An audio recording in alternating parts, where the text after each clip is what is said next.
അത് ഈ ദ്വീപിൽ പോയി ആ ദ്വീപിലെ സാധനങ്ങൾ പൊന്നാനിയിൽ കൊടുന്ന് പൊന്നാനിയിൽ നിന്ന് കനോലി കനാൽ വഴി കേരളത്തിലെ പലയിടങ്ങളിലേക്കും അത് സഞ്ചരിച്ചിരുന്നു. നിങ്ങളുടെ ബാപ്പായുടെ ഫാമിലിയിൽ നിന്ന് വേറൊരു കഥയുണ്ട്, കറാച്ചിയിൽ നിന്ന് തുടങ്ങുന്നൊരു കഥ. എങ്ങനെയാണ് അങ്ങോട്ട് കറാച്ചിയിലേക്ക് എത്തപ്പെടുന്നത്? ഇന്ത്യ വേണോ പാകിസ്ഥാൻ വേണോ അന്ന് ചോയ്സ് കൊടുക്കും. ഒരു ചോദ്യമാണ്, ഏത് യൂണിയനിൽ നിൽക്കണം? ഫാദറിന് അന്ന് 13 വയസ്സ്, 7ാം ക്ലാസ് വരെ പഠിച്ചിട്ടുള്ളൂ. അപ്പോൾ ആ പിരിഞ്ഞു കഴിഞ്ഞ സമയത്ത് ആ ഫണ്ട് യൂസ് ചെയ്തിട്ട് ഇനി എന്ത് ചെയ്യണം എന്നുള്ള ചോദ്യത്തിൽ പുള്ളി അവിടെ ഒരു പ്രിന്റിംഗ് പ്രസ്സാണ് തുടങ്ങുന്നത്. ഇപ്പോൾ 2 കച്ചവടങ്ങൾ തുടങ്ങി, സാഹചര്യങ്ങൾ കാരണം അത് നിന്നുപോയി. അത് കഴിഞ്ഞിട്ട് എന്താ ചെയ്തത്? അത് കഴിഞ്ഞതിന് ശേഷം ഒരു DTP സെൻറ്റർ തുടങ്ങി നാട്ടിൽ. ഒരു അനൗൺസ്മെൻറ്റ് പറയാൻ പറ്റുമോ? അനൗൺസ്മെൻറ്റിനകത്ത് എഴുതിൽ ഇങ്ങനെയൊക്കെ ഇതൊക്കെ എടുത്തിട്ടുണ്ട്. എഴുതും, ചൈത്രനിലാവിൻ്റെ പൊൻപീരിയിൽ മഴവില്ലിൻ്റെ നിറമേഴും ചാരിച്ച വസ്ത്രവൈവിധ്യങ്ങളുടെ ഭയാവർണ്ണ പ്രപഞ്ചം. ഇത് കേൾക്കണമെനിക്കൊന്നും അറിയില്ല, പക്ഷേ ഒരു രസമുണ്ട്. ഒരു രസമുണ്ട്. ഫാദർ എപ്പോഴും വന്നിട്ട് ഇതെന്തിനാ അങ്ങനെ, എനിക്കതാ ഇഷ്ടം എന്ന് പറയുന്നത്. ഒരു ദിവസത്ത് പൊന്തിച്ച് നോക്കി, ഇതെന്തിനാണ് ഇങ്ങനെ, ഇതെന്തോ പരിപാടി ഇതിൻ്റെ ഉള്ളിൽ. അപ്പോൾ ഈ റോയൽ മിൽക്കിൻ്റെ ബില്ല്, ഇതിൻ്റെ ബില്ല്, DTP പ്രിൻറ്റിംഗ് പ്രസ്. 22 വയസ്സ്, 22 ലക്ഷം രൂപയുടെ കടയുണ്ട്, വയസ്സിനനുസരിച്ച് കട. അവൻ ചെയ്ത ഡിസൈനാണ് ഈ കാണുന്നത്. ഇത് അങ്ങനെ പറഞ്ഞപ്പോൾ പുള്ളിക്കാകെ സങ്കടമായി. കടങ്ങൾ വിടുന്നു, പിന്നെ വണ്ടി എടുക്കുന്നു, ലാൻഡ് ക്രൂസർ എടുക്കുന്നു, നാട്ടിൽ ഇന്നോവ കാർ എടുക്കുന്നു, ഇങ്ങനെ മാറ്റങ്ങൾ വന്നു. പെങ്ങന്മാരുടെ കല്യാണം നടത്തി. അപ്പോൾ എന്ന് പറഞ്ഞാൽ ഇപ്പോഴും മനുഷ്യർ പലതരത്തിൽ, പക്ഷേ അവരൊക്കെ നല്ല മനുഷ്യർ, അവർ ആക്രമണ സ്വഭാവമൊന്നുമില്ല, വേറെ പ്രശ്നങ്ങളൊന്നുമില്ല. അപ്പോൾ ഞാൻ ചർച്ചിൽ പോയി, അവിടെ ഒരു ഫ്രഞ്ച്, ശരിക്കും വലിയൊരു ഓപ്പർച്യൂണിറ്റി ഇന്നും ആഫ്രിക്കയിൽ അവശേഷിക്കുന്നുണ്ട്. പിന്നെ ഫാദറായി തുടങ്ങിയത് ഇതായതുകൊണ്ട് ഞാൻ എല്ലാവരോടും, ഇനി ആര് ചോദിച്ചാലും ബിസിനസ് സെറ്റപ്പുകാരനായിട്ട് തന്നെ അറിയപ്പെടാനും ആഗ്രഹം. ബിസിനസ് സെറ്റപ്പുകാരനായിട്ട് അതിൽ യാതൊരു ബുദ്ധിമുട്ടും ഇല്ല. ബിസിനസ് സെറ്റപ്പാണ് നമ്മുടെ കോർ ബിസിനസ്.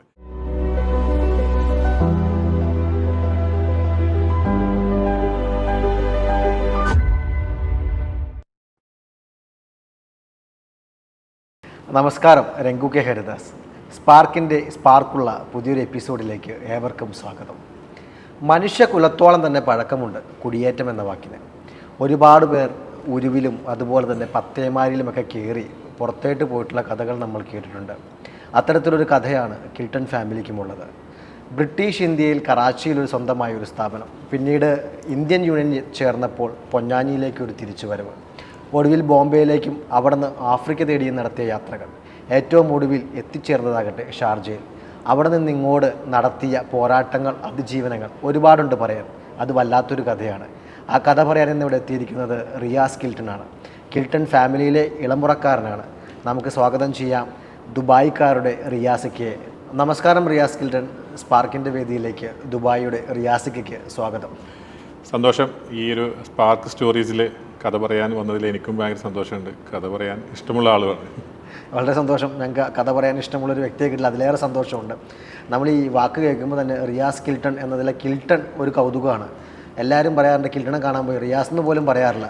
ആക്ച്വലി എന്താണ് ഈ കിൽട്ടൺ എന്ന വാക്കിൻ്റെ അർത്ഥം? അതിപ്പോൾ നേരത്തെ പറഞ്ഞ പോലെ കിൽട്ടനെ കാണാൻ പോയി, അതുപോലെ കിൽട്ടേട്ടാന്ന് വിളിക്കുന്ന ആളുകളുണ്ട്, കിൽട്ടൺ ബായ്, കിൽട്ടൺ ജി, പിന്നെ എൻ്റെ വൈഫിനെ കിൽട്ടി എന്ന് തമാശ രൂപത്തിൽ വിളിക്കുന്ന ആൾക്കാർ. സത്യത്തിൽ ഈ കിൽട്ടൺ എന്നുള്ളത് ഞങ്ങളുടെ ഫാമിലി നെയിമാണ്, പക്ഷേ ഒഫീഷ്യലി അല്ല. അത് അൺഒഫീഷ്യലി അങ്ങനെ വരാൻ കാരണം പൊന്നാനി പഴയകാല വലിയൊരു പോർട്ടായിരുന്നു. അപ്പം ലക്ഷദ്വീപിലേക്ക് പൊന്നാനിയായിട്ട് ഭയങ്കര ഒരു കണക്ടിവിറ്റി ഉണ്ട്. പണ്ട് മുതലേ ചരിത്രപരമായിട്ട് ലക്ഷദ്വീപിൽ നിന്ന് ആളുകൾ മതപഠനത്തിന് വരലും അവരുടെ ബിസിനസ്സിനും അവരുടെ കാര്യങ്ങൾക്കൊക്കെ പൊന്നാനി വരുമായിരുന്നു. ബേപ്പൂരിനേക്കാൾ മുമ്പ് ഏറ്റവും വലിയ പോർട്ടായിരുന്നു.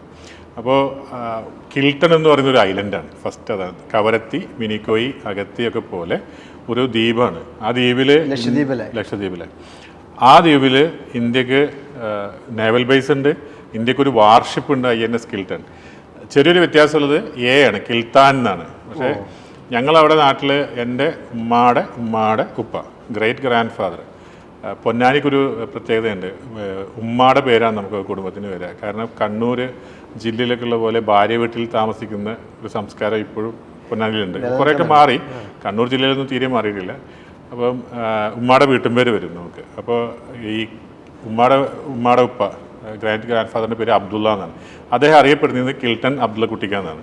കിൽട്ടൺ അത് ഈ ദ്വീപിൽ പോയി ആ ദ്വീപിലെ സാധനങ്ങൾ പൊന്നാനിയിൽ കൊടുന്ന് പൊന്നാനിയിൽ നിന്ന് കനോലി കനാൽ വഴി കേരളത്തിലെ പലയിടങ്ങളിലേക്കും അത് സഞ്ചരിച്ചിരുന്നു.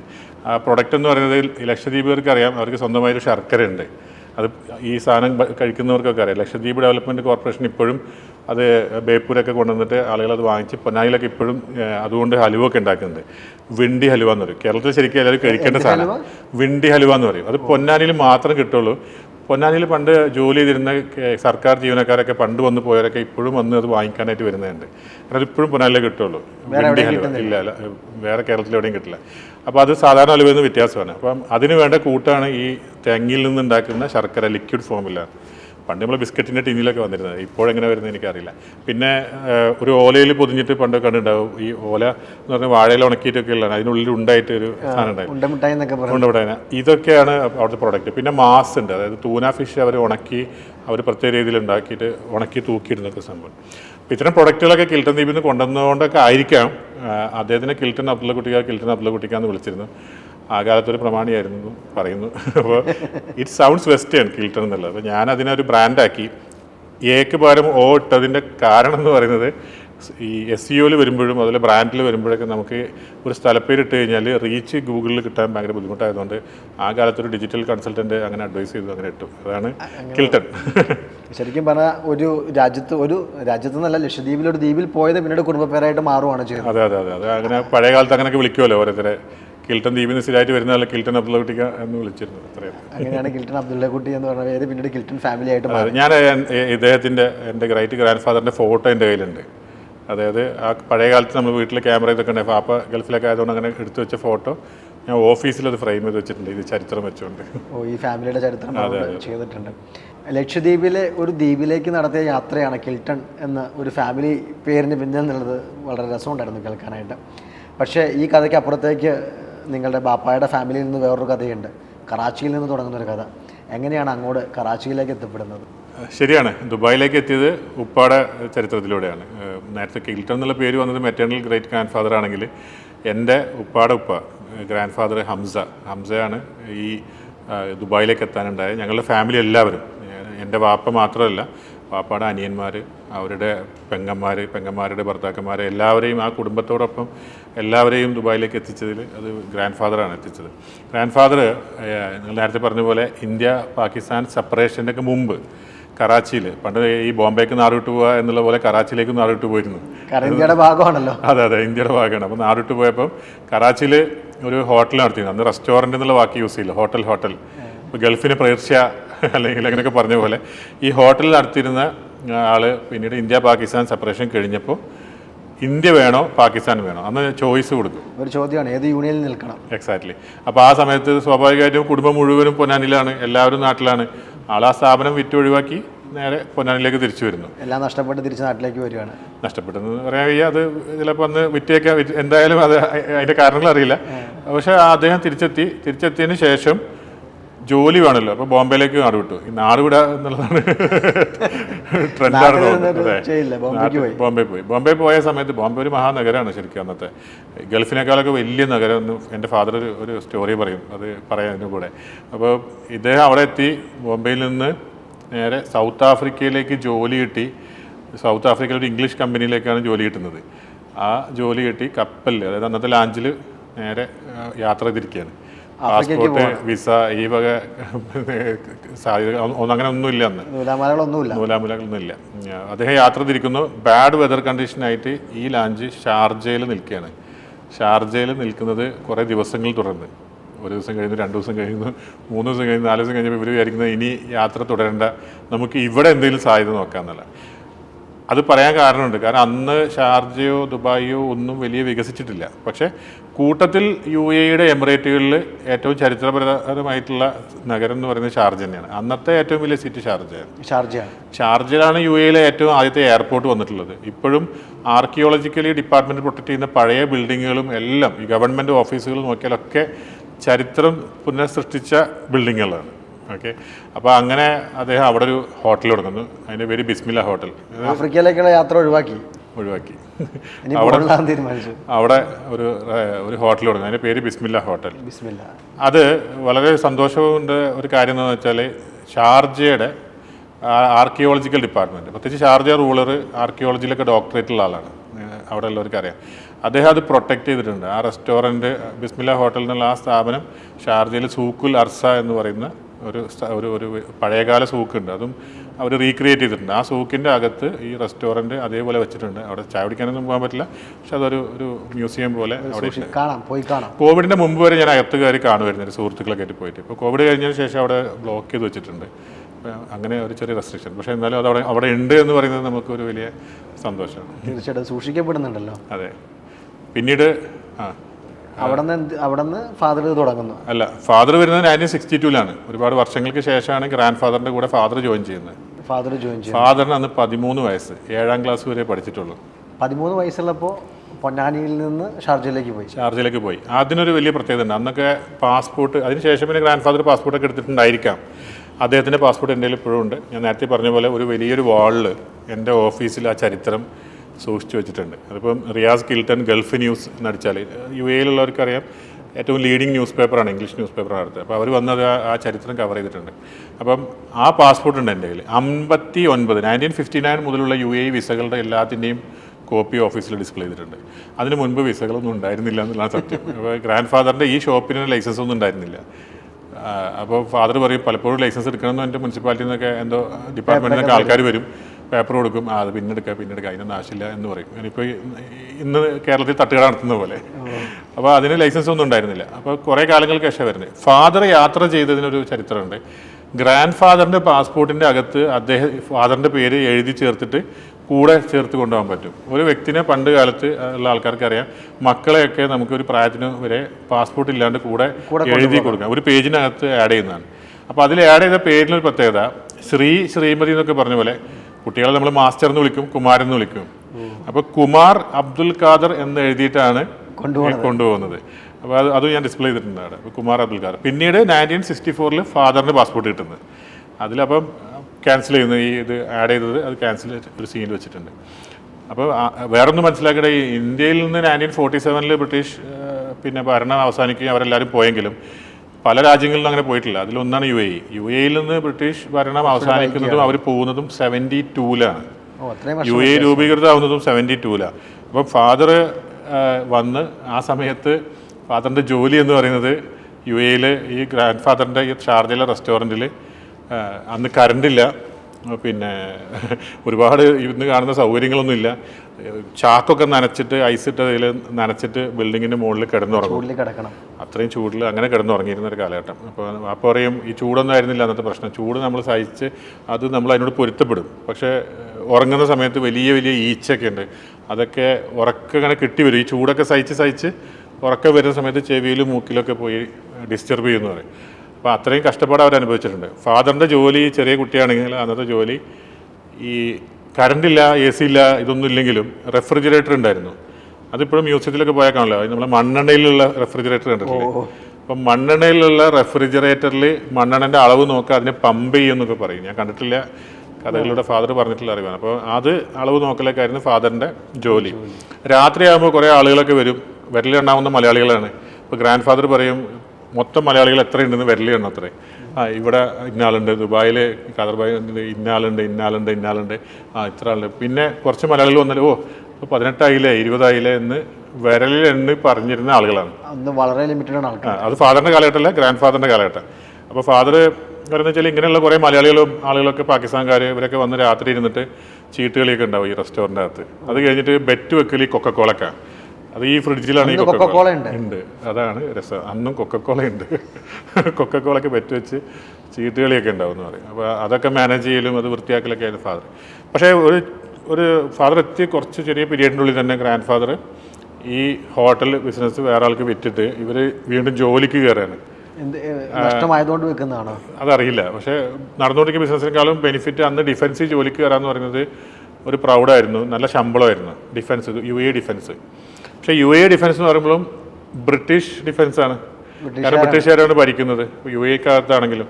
അപ്പോൾ ഈ UAE-ൽ ബ്രിട്ടീഷ് ആർമിയിൽ ഗ്രാൻഡ് ഫാദർ ജോലിക്ക് കയറുന്നു, കൂടെ പാപ്പാനും ജോലിക്ക് കയറ്റുന്നു. എത്ര പ്രായമുണ്ടെന്ന് പാപ്പായ്ക്ക്? ഫാദറിന് അപ്പോൾ അന്ന് ഈ ചെല്ലുന്നത് 13 വയസ്സ്, ഏകദേശം 14-14.5 വയസ്സുള്ള കാലത്താണ് ഈ ജോലിക്ക് ജോയിൻ ചെയ്യുന്ന അദ്ദേഹം പാപ്പ പറഞ്ഞു. ഇന്നത്തെ ബാലവേലയാണ് ശരിക്കും, ബാലവേല തന്നെയാണ്. ഇപ്പോൾ കേരളത്തിൽ അങ്ങനെ ഉണ്ടാകുന്നുള്ളൂ അറിയില്ല അല്ലേ. ഞാൻ ഇപ്പം അടുത്ത് അങ്ങനെയുള്ള കഥകൾ വളരെ അപൂർവമായിട്ടേ കേൾക്കാറുള്ളൂ. പക്ഷേ കേരളം വിട്ട് കഴിഞ്ഞാൽ ഇപ്പോഴും ഉണ്ട് അതൊക്കെ. അപ്പം ഇങ്ങനെ ജോലിക്ക് കയറി അദ്ദേഹം ജോലി ചെയ്തുകൊണ്ടിരിക്കുമ്പോൾ കേണൽ റാങ്കിലുള്ള ഒരു ഉദ്യോഗസ്ഥൻ, ബ്രിട്ടീഷ് ഉദ്യോഗസ്ഥൻ, ഗ്രേ മെക്കൻസി എന്ന് പറഞ്ഞിട്ട്. അപ്പം അദ്ദേഹത്തിൻ്റെ റൂമിലേക്ക് ഓഫീസ് ബോയ് ആണല്ലോ, ചെറിയ ട്രൗസറൊക്കെ ഇട്ടിട്ടുള്ള യൂണിഫോം ഫാദറിന് കഥകൾ പറയാൻ ഇഷ്ടമായിരുന്നു, ചരിത്രം സൂക്ഷിക്കാൻ ഇഷ്ടമായിരുന്നു. അതുകൊണ്ടാണ് എനിക്ക് ഇതൊക്കെ പകർന്നു കിട്ടി. അപ്പോൾ ആള് ഇദ്ദേഹത്തിൻ്റെ റൂമിലേക്ക് ചെല്ലുകയാണ്, കാര്യം ചോദിച്ചുകൊണ്ടാണ് ചെല്ലുന്നത്. ചെന്നിട്ട് പറയാണ് നല്ല തണുപ്പാണ്, എനിക്ക് ഹാൻഡ് സോക്സ് തരുമോ എന്ന് ചോദിക്കുന്നത്. അപ്പോൾ ഈ ക്യാനലിരുന്ന് കുറേ ചിരിക്കാൻ തുടങ്ങി. അത് കഴിഞ്ഞിട്ട് പുള്ളിയുടെ അസിസ്റ്റൻറ്റിനോട് പറഞ്ഞു, അബ്ദുൽ ഖാദർ എന്തോ ഒരു സാധനം ചോദിക്കുന്നുണ്ട്, ഡിക്ഷണറി എടുത്തുകൊണ്ട് പോകാം, ഞാനൊന്ന് നോക്കട്ടെ എന്നൊക്കെ പറഞ്ഞു. അപ്പോൾ എന്തോ ഒരു പന്തികേട് വന്നി അപ്പോൾ അവിടുന്ന് ഓടിപ്പോയി, രക്ഷപ്പെട്ടു. പിറ്റേ ദിവസം തിരിച്ച് വിളിപ്പിച്ചിട്ട് പറഞ്ഞു, മോനിരിക്ക്, ഇതിൻ്റെ പേര് ഗ്ലൗ, ഇത് സോക്സ് അല്ല, സോക്സ് കാലിലിടുന്നതാണ്. ഓക്കെ, ഇത് ഓഫീസർ റാങ്കിലുള്ളവർക്കൊക്കെ കൊടുക്കുള്ളൂ, മോന് തരാൻ പറ്റില്ല. പക്ഷേ നീ വന്ന് സ്മാർട്ടായിട്ട് എന്നോട് ചോദിച്ചുകൊണ്ട് ഇതാ ഒരു പെയർ ഞാൻ നിനക്ക് തരുന്നു. ആൾ കൊടുത്തതിന് ശേഷം പറഞ്ഞു, എങ്ങനെ ഈ പ്രായത്തിൽ ഇവിടെ എത്തി, ഇത്രയും ചെറിയ പ്രായത്തിൽ? പറഞ്ഞു, എൻ്റെ ഫാദർ ഇവിടെ ഉണ്ട്, ജോലിയുണ്ട്, ഫാദറിനോട് വരാൻ പറയും. അങ്ങനെ ഫാദർ ചെല്ലുന്നു, അദ്ദേഹത്തെ കാണുന്നു. ഇവൻ എന്തുകൊണ്ട് പഠിപ്പിക്കുന്നില്ല എന്ന് ചോദിച്ചു. അതാണ് അവരുടെ പ്രത്യേകത അല്ല ആ കാലത്തെ അവർ. അപ്പം എന്തുകൊണ്ട് പഠിപ്പിക്കുന്നില്ല? അപ്പോൾ പറഞ്ഞില്ല, പഠിത്തം കഴിഞ്ഞിട്ട് വന്നാണ്. എത്ര അവർ പഠിച്ചു? 7. ഇല്ല അവനെ ഇനിയും പഠിപ്പിക്കണം എന്ന് പറഞ്ഞു. അങ്ങനെ പാർട്ട് ടൈമായിട്ട് ജോബ്, അതോടൊപ്പം പഠനത്തിന് ഇദ്ദേഹമാണ് ചേർക്കുന്നത്. അപ്പോൾ ഫാദറിൻ്റെ ജീവിതത്തിലെ വലിയൊരു നാഴികക്കല്ലാണ് അദ്ദേഹത്തിനായിട്ടുള്ള പഠനം, ഈ ചോദിച്ച ഹാൻഡ് സോക്സും. അപ്പോൾ UAE ഗവൺമെൻറ്റിൽ അവിടെ ജോലിക്ക് ചെയ്യുന്നതോടൊപ്പം പഠിക്കാൻ ചേർന്നു. അവിടെ നിന്ന് സ്കൂൾ വിദ്യാഭ്യാസം കഴിഞ്ഞു. അത് കഴിഞ്ഞ് കോളേജ് ഫുള്ള് ഗവൺമെൻറ് എക്സ്പെൻസ് അല്ലേ. അത് കഴിഞ്ഞതിന് ശേഷം ബ്രിട്ടീഷ് ആർമിയുള്ള കാലത്ത് തന്നെ ആളെ ജർമ്മനിയിൽ പഠിക്കാൻ അയച്ചു, സ്കോട്ട്ലാൻഡിലായിട്ട് പഠിക്കാൻ അയച്ചു. ടാങ്കുകളുടെയൊക്കെ എന്തൊരു കോഴ്സ് ഉണ്ട്, എനിക്ക് പേര് മറന്നിട്ടുണ്ട്. അതിൻ്റെ പെരിസ്കോപ്പ്, എന്തൊക്കെ ലെൻസ്, അങ്ങനെയൊക്കെയുള്ള കാര്യങ്ങൾ ക്ലാസ് എടുക്കാനൊക്കെ പോയിരുന്നു. വീണ്ടും കുറേ കാലങ്ങൾക്ക് ശേഷവും ആർമിയിലെ ക്ലാസ് എടുക്കാനൊക്കെ അപ്പോൾ പോയിരുന്നു. അപ്പം അത് ഒക്കെ പഠിച്ചു. അതിന് ശേഷം UAE ഒരു ഇൻ്റലിജൻസ് ഡിപ്പാർട്ട്മെൻറ്റ് ഉണ്ടായിരുന്നു, അല്ലെങ്കിൽ റോ ഒക്കെ പോലെ ഒരു ഇൻ്റലിജൻസ് ഡിപ്പാർട്ട്മെൻറ്റ് തുടങ്ങുകയാണ്. അപ്പം അതിൻ്റെ ചുമതല ആൾക്ക് കിട്ടിയാൽ തുടങ്ങുന്ന സമയത്ത് അതിൻ്റെ ഭാഗമായി അതിൽ ഓഫീസറായി. അപ്പോൾ എൻ്റെ ഓഫീസിൽ ഡിസ്പ്ലേ ചെയ്ത ഐഡൻറ്റിറ്റി കാർഡിൽ UAE നാഷണൽസ് ആയിട്ടുള്ള ആളുകളും നമ്മുടെ പിന്നെ ഷെയ്ഖുമാരൊക്കെ ആയിട്ടുള്ള ആളുകളൊക്കെ ഞങ്ങൾ ഈ റൂളിംഗ് ഫാമിലിനൊക്കെ സ്പോൺസർഷിപ്പ് കൊടുക്കുന്ന ഈ ബിസിനസ് തുടങ്ങുന്ന ആൾക്കാർക്ക് കൊടുത്തിരുന്നതാണ്. അപ്പോൾ അവരൊക്കെ വരുമ്പോൾ കാണില്ല ഈ ID കാർഡ് കണ്ടാലാണ് അവർ പ്രത്യേകം നോക്കുക. പിന്നെ രണ്ടാമത്തത് ദുബായ് റൂളർ, അന്ന് ഡിഫൻസ് മിനിസ്റ്റർ ആയിരുന്നു, അത് ജോലി പിരിയുന്ന സമയത്ത് ഷെയ്ഖ് മുഹമ്മദ് ബിൻ റാഷിദ് അൽ മക്തും, അദ്ദേഹം ഒപ്പിട്ട ഗുഡ് സർവീസ് സർട്ടിഫിക്കറ്റ് ഉണ്ട്. ഇത് രണ്ടുമാണ് UAE നാഷണൽസ് വന്നാൽ നോക്കുക. നമ്മളെ ആളുകൾക്ക് പാസ്പോർട്ട്, വിസ അങ്ങനെയുള്ളതൊക്കെ നോക്കുമ്പോഴും ഒരു അത്ഭുതമാണ്. അതായത് ഒരു മലയാളി, ഒരു ഇന്റലിജൻസ് ഡിപ്പാർട്ട്മെന്റിൽ ഇത്ര സീനിയർ ഓഫീസർ റാങ്കിൽ ഉണ്ടായിരുന്നു അറിയില്ല. പ്രത്യേകിച്ച് ഇന്റലിജൻസ് ഡിപ്പാർട്ട്മെന്റ് ആയിരുന്നു. ഞാൻ ഫാദർ ഉള്ളതിനെ ഒരുപാട് കാലങ്ങൾക്ക് ശേഷമാണ് എന്നോട് പറഞ്ഞിട്ടുള്ളത്. അങ്ങനെ ഒരു ഡിപ്പാർട്ട്മെന്റ് അല്ലേ, അതുകൊണ്ടായിരിക്കാം. അപ്പോൾ ID കാർഡൊക്കെ എൻ്റെ കയ്യിൽ കിട്ടിയ സമയത്ത് ഞാൻ അങ്ങനെ വായിക്കുമ്പോൾ എന്നോട് പറഞ്ഞു, ഇസ്തഖ്ബാറാത്ത് എന്നാണ് അതിന് പറയുക. ഇസ്തഖ്ബാറാത്ത് എന്ന് പറഞ്ഞാൽ ഖബർ എന്ന് പറഞ്ഞാൽ വിവരം കൊടുക്കുക, ഇസ്തഖ്ബാറാത്ത് എന്നുള്ള ഒരു വാക്ക്, അതായിരുന്നു ഡിപ്പാർട്ട്മെൻറ്റ്. ഫാദർ ശരിക്കും പറഞ്ഞാൽ ഒരു രഹസ്യാന്വേഷണ വിഭാഗത്തിൻ്റെ മേധാവിയൊക്കെ ആയിട്ട് വർക്ക് ചെയ്യുന്നു. പിന്നെ എന്താ അവിടെ നിന്ന് മാറിയിട്ട് സംരംഭം തുടങ്ങാനുള്ള സാഹചര്യം? അദ്ദേഹം പിന്നീട് 92 അദ്ദേഹം ജോലിയിൽ നിന്ന് പിരിയാണ്, റിട്ടയർഡായിട്ടാണ് പിരിയുന്നത്. അദ്ദേഹം എനിക്ക് തോന്നുന്നു 31-32 വർഷത്തെ സേവനമുണ്ട് അത് അവിടെ ഓഫീസിൽ നോക്കിയാൽ. 32 years സേവനം അനുഷ്ഠിച്ചതിന് ശേഷം പിരിയാണ്. പിന്നെ ഡിഫൻസിലേക്ക് UAE നാഷണൽസൊക്കെ ജോലിക്ക് വരുന്നു. അങ്ങനെ ഒരു കാലഘട്ടം മാറിയില്ല, നമ്മുടെ ആളുകളൊക്കെ മാറ്റപ്പെടുന്ന ഒരു സമയം വന്നിട്ടുണ്ടായിരുന്നു. അപ്പം വലിയൊരു എമൗണ്ട് ഗവൺമെൻറ്റിൽ നിന്ന് വലിയൊരു എമൗണ്ട് കിട്ടിയിട്ടുണ്ടായിരുന്നു. അതുപോലെ തന്നെ സർട്ടിഫിക്കറ്റ് ദുബായ് റൂളറൊക്കെ കിട്ടിയിട്ടാണ് അദ്ദേഹം പിരിയുന്നത്. അപ്പോൾ ആ പിരിഞ്ഞ് കഴിഞ്ഞ സമയത്ത് ആ ഫണ്ട് യൂസ് ചെയ്തിട്ട് ഇനി എന്ത് ചെയ്യണം എന്നുള്ള ചോദ്യത്തിൽ പുള്ളി അവിടെ ഒരു പ്രിൻറ്റിങ് പ്രസ്സാണ് തുടങ്ങുന്നത്. പ്രത്യേകിച്ച് ഈ അറബിക് സ്കൂളുകളിൽ പഠിച്ചതിൻ്റെ ഒരു ക്വാളിറ്റിയും, കാരണം ക്വാളിറ്റി മീൻസ് അറബിക്ക് സംസാരിക്കാനുള്ളൊരു വലിയൊരു ഭാഗ്യമുണ്ടല്ലോ. നല്ല ഫ്ലുവൻ്റായി സംസാരിക്കുക, ആർക്കും മനസ്സിലാവില്ല. ഫോണിലൂടെയൊക്കെ സംസാരിച്ചാൽ UAE നാഷണലാണെന്ന് വിചാരിക്കുള്ളൂ.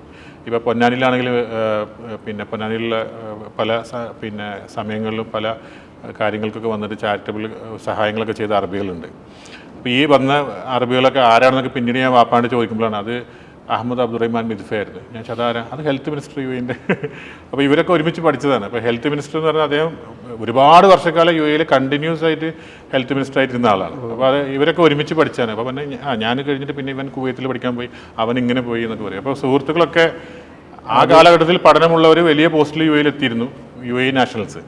കാരണം സ്വാഭാവികമായിട്ട് അവർ നാഷണൽസ് പഠിച്ചവർ കുറവല്ലേ. അപ്പോൾ അവരൊക്കെ സുഹൃത്തുക്കളായിരുന്നു. അപ്പോൾ അതുകൊണ്ട് ഭയങ്കര ഒരു നല്ലൊരു സുഹൃത്ത് പോലെ ഉണ്ടായിരുന്നു. റൂളിംഗ് ഫാമിലി മെമ്പേഴ്സായിട്ടുള്ള ബന്ധങ്ങളുണ്ടായിരുന്നു, ഷെയ്ഖുമാരായിട്ടുള്ള നല്ല ബന്ധങ്ങളുണ്ടായിരുന്നു. ആ ബന്ധങ്ങളൊക്കെ പിന്നീട് എനിക്കിപ്പോഴും അത് യൂസ് ചെയ്യാൻ പറ്റുന്നുണ്ട്. ഫാദറിൻ്റെ ബന്ധങ്ങളിലും അവരുടെ മക്കളൊക്കെയാണ് എൻ്റെ സുഹൃത്തുക്കളായിട്ട് വന്നത്. അതാണ് നമ്മൾ കൊടുക്കുന്ന സ്പോൺസേഴ്സ്. അതാണ്. അപ്പം അതാണ് ബിസിനസ് തുടങ്ങാണ്ടായ കാരണം. പ്രിൻറ്റിങ് പ്രസ്സാണ് തുടങ്ങിയത്. ആ പ്രസ് ഭയങ്കര വിജയമായിട്ട് മാറുകയായിരുന്നു. അത് വിജയമായി, പിന്നീട് പരാജയമായി, അങ്ങനെ വേണം പറയാൻ. വിജയിച്ച് കഴിഞ്ഞ് അദ്ദേഹം ഒരു ബ്രാഞ്ച് സ്റ്റാർട്ട് ചെയ്യാണ് ഷാർജയിൽ. ദുബായിലാണ് ആ സ്ഥാപനം തുടങ്ങിയത്. അൽ അക്കീഖ് എന്നായിരുന്നു ആ പ്രിൻറ്റിങ് പ്രസ്സിൻ്റെ പേര്. അൽ അക്കീഖ് എന്ന് പറഞ്ഞ ഒരു മോതിരക്കല്ലിൻ്റെ ഒരു പേരാണ്. എന്തുകൊണ്ടാണ് കിട്ടുന്നതെന്ന് എനിക്കറിയില്ല. പക്ഷേ അൽ അക്കീഖ് എന്നാണ് ആ പ്രിൻറ്റിംഗ് പ്രസ്സിൻ്റെ പേരുണ്ടായിരുന്നത്. അതിനുശേഷം ഷാർജയിൽ അദ്ദേഹം ഒരു പ്രിൻറ്റിംഗ് പ്രസ് തുടങ്ങുകയാണ്. അപ്പം ഒരു രാത്രി ഡ്രൈവ് ചെയ്തിട്ട് ഈ സാധനങ്ങൾക്ക് ഷിഫ്റ്റ് ചെയ്യാൻ ഒരു പിക്കപ്പിൽ പോകുന്ന സമയത്ത്, ജോലിക്കാരായിട്ട് പോകുന്ന സമയത്ത് ഒരു ആക്സിഡൻ്റായി. ഒരു UAE നാഷണലാണ്, മദ്യപിച്ച് വന്ന് വണ്ടി ഇടിച്ചാണ് ലാൻഡ് ക്രൂസർ. അതിൽ ആൾക്ക് സ്പൈനൽ കോഡിന് ചെറിയൊരു പ്രശ്നമായി. പിന്നെ നാട്ടിൽ റെസ്റ്റിലായി. ഈ സമയത്ത് ഈ പ്രത്യേകിച്ച് ഈ അറബിയായിട്ടുള്ള ബന്ധവും അറബിക്ക് സംസാരിക്കാനുള്ള ഒരു കഴിവൊക്കെ കാരണം കൊണ്ട് ഗവൺമെൻറ് വർക്കുകൾ എടുത്തിരുന്നത് ഡിപ്പാർട്ട്മെൻറ്റുകളിൽ. ഈ പ്രിൻറ്റിംഗ് ഇല്ലാതെ ആ കാലഘട്ടത്തിൽ ഒന്നും മുന്നോട്ട് പോലല്ലോ. അപ്പോൾ പ്രിൻറ്റിംഗ് ഡിലേ വന്നു, ഒരുപാട് പ്രൊജക്റ്റുകൾ ഡിലേ വന്നു, എംപ്ലോയീസും ആക്സിഡൻറ്റിൽ പറ്റിയിട്ടുണ്ട്. ഒരു ടീം മൊത്തത്തിൽ അതൊരു പ്രശ്നമായി. ഷാർജയിൽ അദ്ദേഹം എടുത്ത സ്ഥാപനത്തിൻ്റെ വാടക കൊടുത്തിട്ടുണ്ടായിരുന്നു. അത് പക്ഷേ വേസ്റ്റായി. മെഷീനറീസ് വാങ്ങിച്ചിട്ടുണ്ടായിരുന്നു. ആ മെഷീനറീസ് ശരിക്കും യൂസ് ചെയ്യാൻ പറ്റില്ല. അങ്ങനെ കുറേ പ്രോബ്ലംസുകൾ വന്ന് നേരിട്ടു. ഇത് ഒരു തടസ്സം നേരിട്ട സമയത്ത് പിന്നീട് ഈ എംപ്ലോയീസിന് സാലറി വരെ കൊടുത്തത് ഞങ്ങൾക്ക് നാഷണൽ ഹൈവേയിലുള്ളൊരു പ്രോപ്പർട്ടി അന്ന് വിറ്റിരിക്കുന്നത് ആ കാലഘട്ടത്തിൽ. അതിപ്പോഴൊക്കെ ഉണ്ടെങ്കിൽ വലിയ സ്വത്താണ്. അത് വിറ്റ് എല്ലാവരുടെയും ശമ്പളമൊക്കെ കൊടുത്ത ആളാണ്. അന്ന് ലാൻഡ് ബാങ്ക് ഉണ്ട്. എന്താണ്? ലാൻഡ് ബാങ്ക് ഉണ്ടെന്ന്. പിന്നെ അല്ല, ഈ അതിനുശേഷം റിയാസ് എപ്പോഴാണ് ഈ ദുബായിലേക്ക് വരുന്നത്? അല്ല, ഞാൻ എൻ്റെ എൽഡർ സിസ്റ്റേഴ്സൊക്കെ അവിടെ തന്നെ ജനിച്ചതാണ്. എല്ലാവരും അവിടെ സ്കൂളിലൊക്കെ അവിടെ തന്നെ പഠിച്ച് വളർന്നൊക്കെ. അപ്പോൾ എന്നെ സംബന്ധിച്ചിടത്തോളം എൻ്റെ പ്രസവത്തിൻ്റെ സമയത്ത് ഉമ്മാക്ക് എന്നെ നോക്കാനുള്ളൊരു ബുദ്ധിമുട്ടുണ്ടാവുമല്ലോ. എൻ്റെ കുട്ടികൾ ഓൾറെഡി നോക്കാനുള്ള ബുദ്ധിമുട്ടുണ്ട്. ഇന്നത്തെ പോലെ പിന്നെ ആയമാരെ കൊണ്ടുവരികയോ അല്ലെങ്കിൽ വേറെ ആളെ കൊണ്ടുവരികയോ ഹൗസ് മെയ്ഡ് ഇതൊന്നും പ്രാക്ടിക്കലി നടക്കാത്ത കാലഘട്ടമാണല്ലോ. 72 എൻ്റെ ഉമ്മ UAE-ലെത്തുന്നത്. അത്രയും നേരത്തെ. അപ്പോൾ ആ കാലഘട്ടത്തിൽ ഉണ്ടായിരുന്നത് നമ്മുടെ പിന്നെ ജെംസ് സ്കൂളിലൊക്കെ വർക്കി സാറിനൊക്കെ വരെ അറിയാൻ പറ്റിയെടുത്ത് അങ്ങനെയൊക്കെയുള്ള വരലുണ്ടാവുന്ന മലയാളി സ്ത്രീകളേ ഉള്ളൂ. മലയാളികൾ ആണുങ്ങളുണ്ടാവും, പക്ഷേ സ്ത്രീകൾ വളരെ കുറവാണ്. പിന്നെ എൻ്റെ സുഹൃത്തുണ്ട് ഷമീം എന്ന് പറഞ്ഞിട്ട്, ഒരു അൽനാദ സെൻ്റർ എന്ന് പറഞ്ഞാൽ അതിൻ്റെ GM ആണ്. അദ്ദേഹത്തിൻ്റെ ഉമ്മ. ഇങ്ങനെയൊക്കെ വളരെ കുറച്ച് ആളുകൾ ആ കാലഘട്ടത്തിലുള്ളൂ. ഇപ്പം ഉമ്മ ഗോൾഡൻ വിസ കിട്ടിയ ആളാണ്. 50 വർഷം കഴിഞ്ഞു UAE-ൽ. പക്ഷേ ഉമ്മ അവിടെ മണ്ണെണ്ണ പൈപ്പ് ലൈനിൽ വരുമായിരുന്നു. അതായത് ഗ്യാസ് പൈപ്പ് ലൈനിലൊക്കെ വരുന്ന പോലെ. ഇപ്പോൾ ഷാർജയിലുണ്ട് ഗ്യാസ് പൈപ്പ് ലൈനിൽ. മണ്ണെണ്ണയിൽ കുക്ക് ചെയ്തിട്ടുണ്ട്, വിറക് കത്തിച്ചിട്ട് അവിടെ പാചകം ചെയ്തിട്ടുണ്ട് ഗൾഫിൽ. ആ കാലഘട്ടത്തിൽ ഈ ഇപ്പം ഷിബു ബേബി ജോണിൻ്റെ ഒക്കെ ഫാദറില്ലേ, ബേബി ജോൺ, CH മുഹമ്മദ് കോയ, ഇവരൊക്കെ വരുമ്പോൾ ഞങ്ങളുടെ വീട്ടിലാണ്. അന്ന് ഹോട്ടൽ ഫെസിലിറ്റി കുറവായുള്ള കാലഘട്ടത്തിൽ വലിയ പാപ്പാൻ്റെ വില്ലയിലാണ് താമസിക്കലൊക്കെ. ഫാദർ ഈ KMCC എന്ന് കേട്ടില്ലേ, കേരള മുസ്ലിം കൾച്ചറൽ സെൻറ്റർ, അതായത് ലീഗിൻ്റെ പോഷക സംഘടന, അതിൻ്റെ ഷാർജ പ്രസിഡൻ്റായിരുന്നു. കുറച്ച് ഈ സോഷ്യൽ വർക്കൊക്കെ ഉണ്ടായിരുന്നു. അപ്പോൾ അതിൻ്റെ ഒരു ഭാഗമായതുകൊണ്ടൊക്കെ ആയിരിക്കാം ഇവർ ഈ പൊളിറ്റിക്സ് ഉണ്ടായതുകൊണ്ട് എല്ലാവരോടും അങ്ങനെ. അപ്പോൾ കിൽട്ടൺ റിയാസ് ജനിച്ചത് ദുബായിലാണ്? അല്ല, ഞാൻ PVS ഹോസ്പിറ്റൽ കൊച്ചിയിലാണ്. എന്നെ പ്രസവിച്ചത് ഇവിടെ വെച്ചിട്ടാണ്. നാട്ടിലോട്ട് വന്നു ആ സമയത്ത് പ്രസവത്തിന്. പിന്നെ അതിന് ശേഷം ദുബായിൽ പോകുന്നു. പിന്നീട് ജോലിയായിട്ട് പോകുന്നത് ഞാൻ 2002-ലാണ്. കാരണം എൻ്റെ ഹൈസ്കൂൾ വിദ്യാഭ്യാസം നാട്ടിലാണ്. അതിനൊരു ഭാഗ്യമുണ്ട്. എൻ്റെ നാട്ടിൽ ഹൈസ്കൂൾ വിദ്യാഭ്യാസം കിട്ടിയുണ്ട്. ഞാൻ ഇപ്പോഴും ആഗ്രഹിക്കുന്നത് എൻ്റെ മക്കൾക്ക് നാട്ടിൽ വിദ്യാഭ്യാസം കൊടുത്താലോ എന്ന്. നാട്ടിൽ ഇപ്പോഴത്തെ ഈ സ്റ്റോറി കേൾക്കുമ്പോൾ ചെറിയ പേടിയുണ്ടെങ്കിലും നാട്ടിൽ പഠിച്ചതുകൊണ്ട് എനിക്ക് കുറേ ഭാഗ്യങ്ങളുണ്ടായി. അതിലൊന്ന് സാക്ഷരതാ മിഷൻ്റെ ഭാഗമായിട്ട് പണ്ടുണ്ടല്ലോ അഡൽട്ട് ലിറ്ററസി, പ്രായമുള്ള ആൾക്കാരെ പഠിപ്പിക്കൽ. അതിൻ്റെ ഭാഗമായി സോഷ്യൽ വർക്ക് ചെയ്തിട്ട് അന്നത്തെ 94-ൽ കേരള മുഖ്യമന്ത്രിയായിരുന്ന കരുണാകരൻ സാറിൻ്റെ ഒരു അവാർഡ് കിട്ടിയിട്ടുണ്ട്. B. രാച്ചയ്യ, പിന്നെ അദ്ദേഹം ഗവർണറായിരുന്നു, അദ്ദേഹത്തിൻ്റെ ഒരു അവാർഡുണ്ട്. പിന്നെ മികച്ച നേവൽ സ്കൗട്ട് എന്നുള്ള രീതിയിൽ ഞങ്ങൾക്ക് സീ സ്കൗട്ട്സ് ഇവിടെ കൊച്ചി സീമാൻഷിപ്പ് സ്കൂളിലൊക്കെ നമ്മൾ ട്രെയിനിങ്ങിനൊക്കെ വരുമായിരുന്നു അന്ന് പഠിക്കാനൊക്കെ ആയിട്ട് വരുന്നതായിരുന്നു. അങ്ങനെ ഒരു ഇന്ത്യൻ രാഷ്ട്രപതിയുടെ ഒരു അവാർഡുകളൊക്കെ ചെറുപ്പത്തിലേ മേടിച്ചിട്ടുണ്ട്. ശങ്കർ ദയാൽ ശർമ്മയായിരുന്നു. ഡൽഹിയിലെ രാഷ്ട്രപതി ഭവനിൽ പോയിട്ടാണ് അത് കിട്ടുന്നത്. എക്സ്പീരിയൻസ് ആയിരുന്നു അതെല്ലാം. അതെ, അത് അങ്ങനെ കിട്ടിയിട്ടില്ല. ഈ രാഷ്ട്രപതി സ്കൗട്ടായിട്ടുള്ള ഒരുപാട് പേരുണ്ടാവും. ഞാൻ എന്താ വെച്ചാൽ എനിക്കത് പ്രൗഡായിട്ട് എപ്പോഴും ഞാൻ പറയുന്ന ഒരാളാണ്. പലപ്പോഴും ഈ ചെറുപ്പത്തിൽ കിട്ടിയ രാഷ്ട്രപതി അവാർഡ് എന്ന് പറയുന്നതിന് വാല്യൂ എന്താണെന്ന് അറിയാത്തതുകൊണ്ടാണ്, അല്ലെങ്കിൽ എന്താണെന്നല്ല, ആരും അതിനെ അഡ്രസ്സ് ചെയ്യാറില്ല പലപ്പോഴും. അപ്പോൾ ഞാൻ അത് എപ്പോഴും പറയാറുണ്ട്. കാരണം ഇന്ത്യയിലുള്ള ഒരു പോലീസ് ഓഫീസറായാലും ഒരു സിനിമ ആക്ടറായാലും അല്ലെങ്കിൽ ഒരു ആർമി ഉദ്യോഗസ്ഥനായാലും നേവലായാലും എല്ലാവരുടെയും ആഗ്രഹം ഒരു രാഷ്ട്രപതിയിലേക്ക് അവാർഡ് വാങ്ങിക്കാനുള്ള. പത്മശ്രീയും പത്മവിഭൂഷണും എല്ലാം ഭാരതരത്നൊക്കെ ഒരു രാഷ്ട്രപതിൻ്റെ മേലൊക്കെ ആരും കൊടുക്കുന്നില്ല. അപ്പോൾ അത് ചെറുപ്പത്തിൽ കിട്ടാന്നുള്ളത് ഒരു സന്തോഷമാണ്. അപ്പോൾ ഞാനതൊരു പ്രൗഡായിട്ട് എപ്പോഴും പറയാറുണ്ട്. പഠിക്കാൻ ഭയങ്കര മിടുക്കനായിരുന്നു. ഭയങ്കര മിടുക്കനാണെന്ന് വെച്ചാൽ ആദ്യമൊക്കെ ആവറേജ് സ്റ്റുഡൻ്റ് ആയിട്ടാണ് പറഞ്ഞിരുന്നത്. പക്ഷേ എക്സാം റിസൾട്ട് വരാൻ നേരത്ത് മാർക്ക് ഉണ്ടാവും എന്നുള്ള രീതിയിലേക്കാണ് പോകാറ്. കുത്തിരുന്ന് പഠിക്കൽ ആളായിരുന്നു. അതുവരെ ഉണ്ടല്ലോ ഇങ്ങനെ സോഷ്യൽ വർക്കിൽ ആ സമയത്ത് പഠിക്കുന്ന സമയത്ത് നല്ല ആക്റ്റീവാണ്. അതുകൊണ്ട് ഭയങ്കര പഠിപ്പിച്ചിട്ടൊന്നും ആയിരുന്നില്ല. പക്ഷേ SSLCക്ക് അന്നത്തെ കാലത്ത് ഫസ്റ്റ് ക്ലാസ് വരില്ല, ഹൈ ഫസ്റ്റ് ക്ലാസ് ഉണ്ടായിരുന്നു. ഈ രാഷ്ട്രപതി അവാർഡുള്ള സ്കൗട്ടുകൾക്ക് 60 മാർക്ക് ഗ്രേസ് പീരീഡ് കിട്ടിയപ്പോൾ അത് കിട്ടിയിട്ട് ഡിസ്റ്റിങ്ഷനായി. അങ്ങനെ കിട്ടിയതാണ്, അല്ലാതെ ഞാൻ ഡിസ്റ്റിങ്ഷനൊക്കെ വാങ്ങിച്ചതല്ല. അങ്ങനെ മാർക്ക് കിട്ടി. എന്നിട്ട് എന്ത് ചെയ്തു? കച്ചവടത്തിലേക്ക് ഇറങ്ങാനാണോ അതോ ജോലിക്ക് പോകാനായിരുന്നോ? കച്ചവടം. ഞാനിതുവരെ ലൈഫിൽ ദൈവം സഹായിച്ചിട്ട് ഇതുവരെ ജോലി ചെയ്തിട്ടില്ല. പക്ഷെ നാളെ എന്താവുമെന്ന് അറിയില്ല. നമുക്ക് ഇന്ന് വരെ ജോലി ചെയ്തിട്ടില്ല, എവിടെയും ജോലി ചെയ്തിട്ടില്ല. അത് ശരിക്കും പോസിറ്റീവ് സംഭവമൊന്നുമല്ല. ശരിക്കും ജീവിതത്തിൽ ഒരു സ്ഥലത്ത് ജോലി ചെയ്യണം എന്ന് ഞാൻ പറയാം. അവിടെ നിന്ന് കിട്ടുന്ന എക്സ്പീരിയൻസ്, നമ്മളൊരാളുടെ കീഴിൽ നിന്നിട്ട് ജോലി ചെയ്യുമ്പോൾ ഉണ്ടാവുന്ന എക്സ്പീരിയൻസ് അത് വേറെ വലുതാണ്. ഏറ്റവും നല്ല ബിസിനസ്സുകാരെ UAE നോക്കിക്കഴിഞ്ഞാൽ അവരൊക്കെ ഒരാളുടെ കീഴിലോ പല കമ്പനികളിലോ മൾട്ടിനാഷണൽ കമ്പനികളിലോ ജോലി ചെയ്തിട്ട് എക്സ്പീരിയൻസ് ഉണ്ടാക്കി അതിൽ നിന്ന് ബിസിനസ് ചെയ്ത് വളർന്നു വന്നവരാണ്. അത് കിട്ടാത്തതിന് ഞാൻ സങ്കടമായിട്ടേ പറയാറുള്ളൂ. അങ്ങനെ അല്ലാത്ത ഒരാൾ റിയാസ് മാത്രമേ ഉള്ളൂ. അല്ല, ഒരുപാട് പേരുണ്ടാവും. അറിയില്ലെന്നുള്ളൂ. ഞാൻ തമാശ പറയാം. എന്താ റിയാസ് ആദ്യമായിട്ട് ചെയ്യുന്ന ബിസിനസ് എന്തായിരുന്നു? പാൽ കച്ചവടം. പൊന്നാനിയിൽ നമുക്ക് മിൽമല്ലാതെ പണ്ട് 2 പാലുകളുണ്ടായിരുന്നു. നിങ്ങൾക്ക് അറിയുന്നില്ല, റോയൽ മിൽക്ക് പിന്നെ അമൃത മിൽക്ക്. അമൃത മിൽക്ക് ഞങ്ങളുടെ നാട്ടിലുണ്ടായിരുന്നു. റോയൽ എനിക്ക് പഠിച്ചു. അമൃത കുറേ കാലം കൂടി നിന്നിട്ടുണ്ടായിരുന്നു. അതുകൊണ്ടാണ് എനിക്ക് അമൃതയുടെ ഏജൻസി നോക്കിയിട്ട് കിട്ടാത്ത ഒരാളായിരുന്നു ഞാൻ.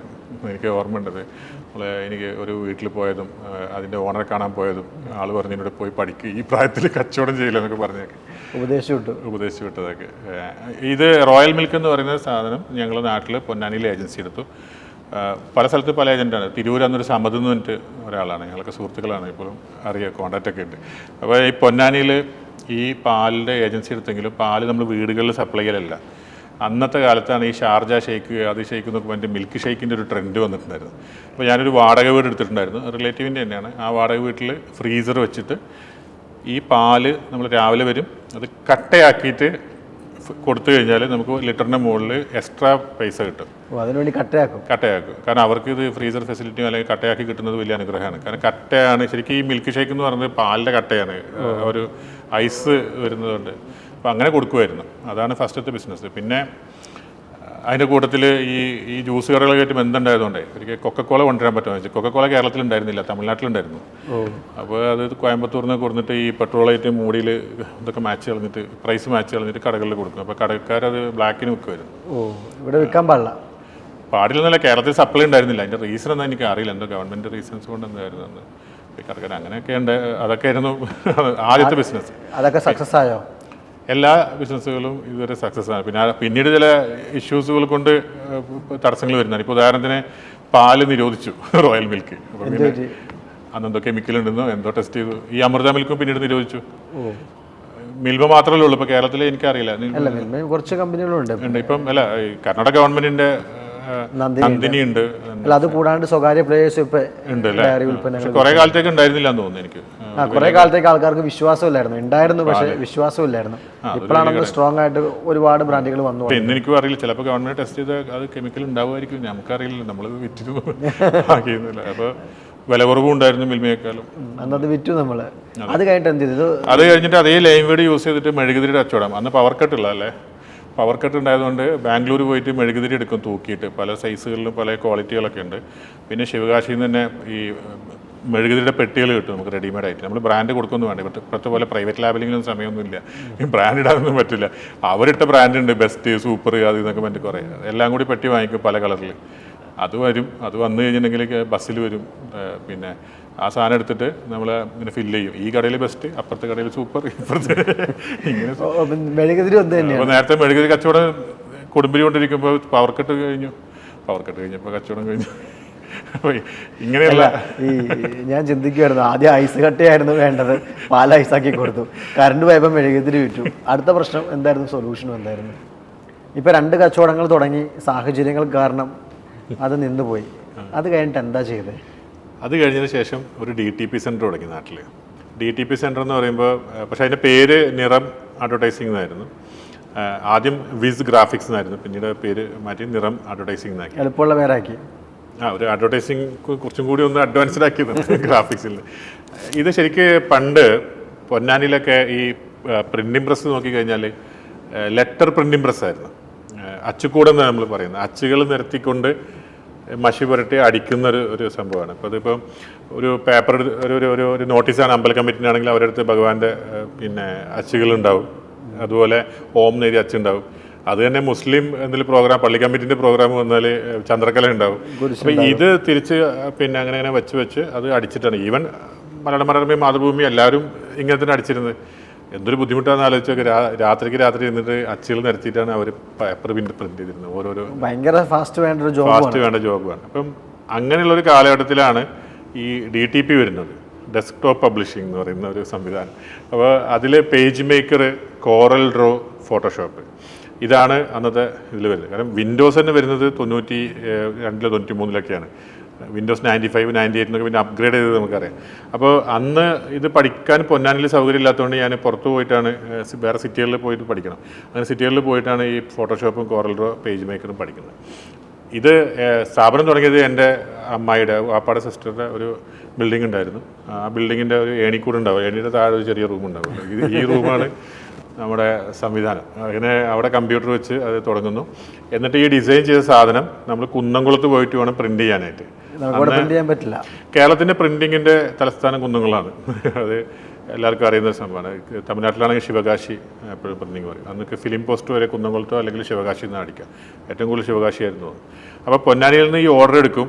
ബ്യൂട്ടിഫുൾ ആയിട്ടുള്ള നോട്ടീസ് കാണാണ്. ഈ ലെറ്റർ ന്യൂസിനേക്കാളും കളർഫുൾ ആയിട്ടുള്ള നോട്ടീസ് കാണുന്നതുകൊണ്ട് ആളുകൾക്ക് അതിൽ കൗതുകം ഉണ്ടായിരുന്നു. സ്ഥാപനങ്ങൾ വർക്ക് തരുമായിരുന്നു. അപ്പോൾ അന്നത്തെ ഒരു ബുദ്ധിമുട്ടെന്ന് പറയുന്നത്, നമ്മൾ ഡിസൈൻ ചെയ്യുന്ന സമയത്ത് കമ്പ്യൂട്ടറൊന്നും ഇത്ര പിന്നെ അഡ്വാൻസ്ഡ് അല്ല, സ്ലോ ആണ്. ഫ്ലോപ്പി ഡിസ്ക്കാണ് നമുക്ക്. ഫ്ലോപ്പി ഡിസ്ക് തന്നെ ചെറിയ ഫ്ലോപ്പി ഡിസ്ക് വരെ വലിയൊരു ഫ്ലോപ്പി ഡിസ്ക് ഉണ്ടായിരുന്നു. നിങ്ങൾ കണ്ടിട്ടുണ്ടെങ്കിൽ ഫ്ലോപ്പി എന്താണെന്ന് ഗൂഗിൾ ചെയ്ത് നോക്കണം, നമുക്ക് മനസ്സിലാവും. ഫ്ലോപ്പി ഡിസ്ക് വേറെയിലും ഇല്ലല്ലോ. അപ്പോൾ ഇതിൽ ഈ കമ്പ്യൂട്ടർ ബ്ലാക്ക് ആൻഡ് വൈറ്റ് ആണ്. അന്ന് കളർ ഇറങ്ങിയിട്ടുണ്ട്, കളർ മോണിറ്റർ ഇല്ല. പക്ഷേ എൻ്റെ ഉണ്ടായിരുന്ന ബ്ലാക്ക് ആൻഡ് വൈറ്റ് മോണിറ്ററാണ്. കമ്പ്യൂട്ടറൊക്കെ ഭയങ്കര എക്സ്പെൻസീവ് അല്ലേ, ഇതിൽ കിട്ടാനൊക്കെ പണി. അപ്പോൾ ഇതിനകത്ത് പിന്നെ ഇതെല്ലാം ചെയ്തതിന് ശേഷം നമ്മൾ ഈ ഡിസൈൻ ചെയ്തതിന് ശേഷം എടുത്തിട്ട് ഫ്ലോപ്പിലാക്കി കൊണ്ടുപോയ പതിവ്. പക്ഷേ ഡിസൈൻ ചെയ്യുന്ന സമയത്ത് നമ്മൾ ബ്ലാക്ക് ആൻഡ് വൈറ്റ് മോണിറ്ററിൽ കളർ ഡിസൈൻ ചെയ്യണം എന്നുള്ളൊരു ചലഞ്ച് ഉണ്ട്. അപ്പോൾ നോട്ടീസ് കളറിലാണ് ഇതിൻ്റെ ഔട്ട് വരുന്നത്. അപ്പോൾ ഇപ്പോൾ എല്ലാവരും യൂസ് ചെയ്യുന്ന സാധനമല്ല ഷട്ടർ സ്റ്റോക്ക് എന്ന് പറയുന്നത്, അല്ലെങ്കിൽ പല സ്റ്റോക്ക് ഇമേജസ് കിട്ടാൻ ഒരുപാട് മാർഗ്ഗങ്ങളുണ്ട് നമുക്ക് വീഡിയോസൊക്കെ കിട്ടാൻ. അന്ന് പുസ്തകങ്ങളിൽ പ്രിൻ്റ് ചെയ്യും. നല്ല നല്ല ബ്രാൻഡഡ് പുസ്തകങ്ങളുണ്ട്. ഈ പുസ്തകങ്ങൾ നല്ല അട്ടിയുള്ള പുസ്തകമായിരിക്കും. അപ്പോൾ അതിൻ്റെ ഓരോ പേജ് മറിച്ചാൽ ഒരു പേജിൽ ബോർഡറുകളായിരിക്കും, നല്ല ഭംഗിയുള്ള ബോർഡർ, പിന്നെ കുറേ ഇമേജസ്, കുറേ നമുക്ക് ആവശ്യമുള്ള ഈ സ്റ്റോക്കൊക്കെ ഉണ്ടാവും ബുക്കിൽ, പേജ് പ്രിൻ്റ് ചെയ്തിട്ടുണ്ടാവും. അപ്പം ഈ 124ാമത്തെ പേജിലുള്ള ഒരു ഇമേജ് വേണമെങ്കിൽ അതിൽ എഴുതിയിട്ടുണ്ടാവും ഇത്രാമത്തെ നമ്പർ ഫ്ലോപ്പിയാണ് നിങ്ങൾ യൂസ് ചെയ്യേണ്ടതെന്ന്. അപ്പോൾ ആ ഫ്ലോപ്പി ഇട്ട് കഴിഞ്ഞാൽ ഒരുപാട് സമയം നമ്മൾ കാത്തിക്കണം. ഈ ഇമേജ് ഇങ്ങനെ ടക്ക് താഴോട്ട് വരണ്ടേ ഡിസൈൻ ചെയ്യാൻ, കുറേ സമയം എടുക്കുമെന്ന്. അത് സമയമെടുത്ത് വന്നതിന് ശേഷം നമ്മളത് ഡിസൈൻ ചെയ്ത് കുന്നംകുളത്ത് കൊണ്ടുപോയി ബൈക്കായിട്ട് പോയി. അത് കുന്നംകുളത്തൊരു വെറൈറ്റി എന്നുള്ള പ്രിൻറ്റിംഗ് പ്രസ്സാണ് അന്ന് സുഹൃത്താണ് ബിനു, മാത്യു ഒക്കെ ഉണ്ട്, മത്തായി എന്ന് വിളിക്കുന്നത്. ഞങ്ങൾ അവരായിട്ടൊക്കെ ഭയങ്കര സൗഹൃദമായിരുന്നു. അപ്പോൾ അന്ന് 8 മണിക്ക് കുന്നംകുളത്ത് പ്രിൻറ്റിംഗ് പ്രസ് അടക്കണം. പക്ഷേ ഞാനെത്തുന്ന സമയത്ത് ഷട്ടർ ആത്തിയിട്ട് ഞങ്ങൾ ഇങ്ങനെ പിന്നെ കുന്നംകുളത്ത് നിന്ന് തട്ടുകടയിൽ നിന്ന് ബോട്ടിയൊക്കെ വാങ്ങിച്ചിരുന്നിട്ട് ഞങ്ങൾ ഇത് പ്രിൻറ്റ് ചെയ്യും. അപ്പോൾ ഞാൻ ആ കാലത്ത് അവരടുത്ത് നിന്നിട്ടൊക്കെ പ്ലേറ്റ് മേക്കിംഗ് പഠിച്ചു. അതുപോലെ പല കാര്യങ്ങളാണ് പ്രിന്റിങ്ങുമായി ബന്ധപ്പെട്ട എല്ലാ കാര്യങ്ങളും പഠിച്ചു.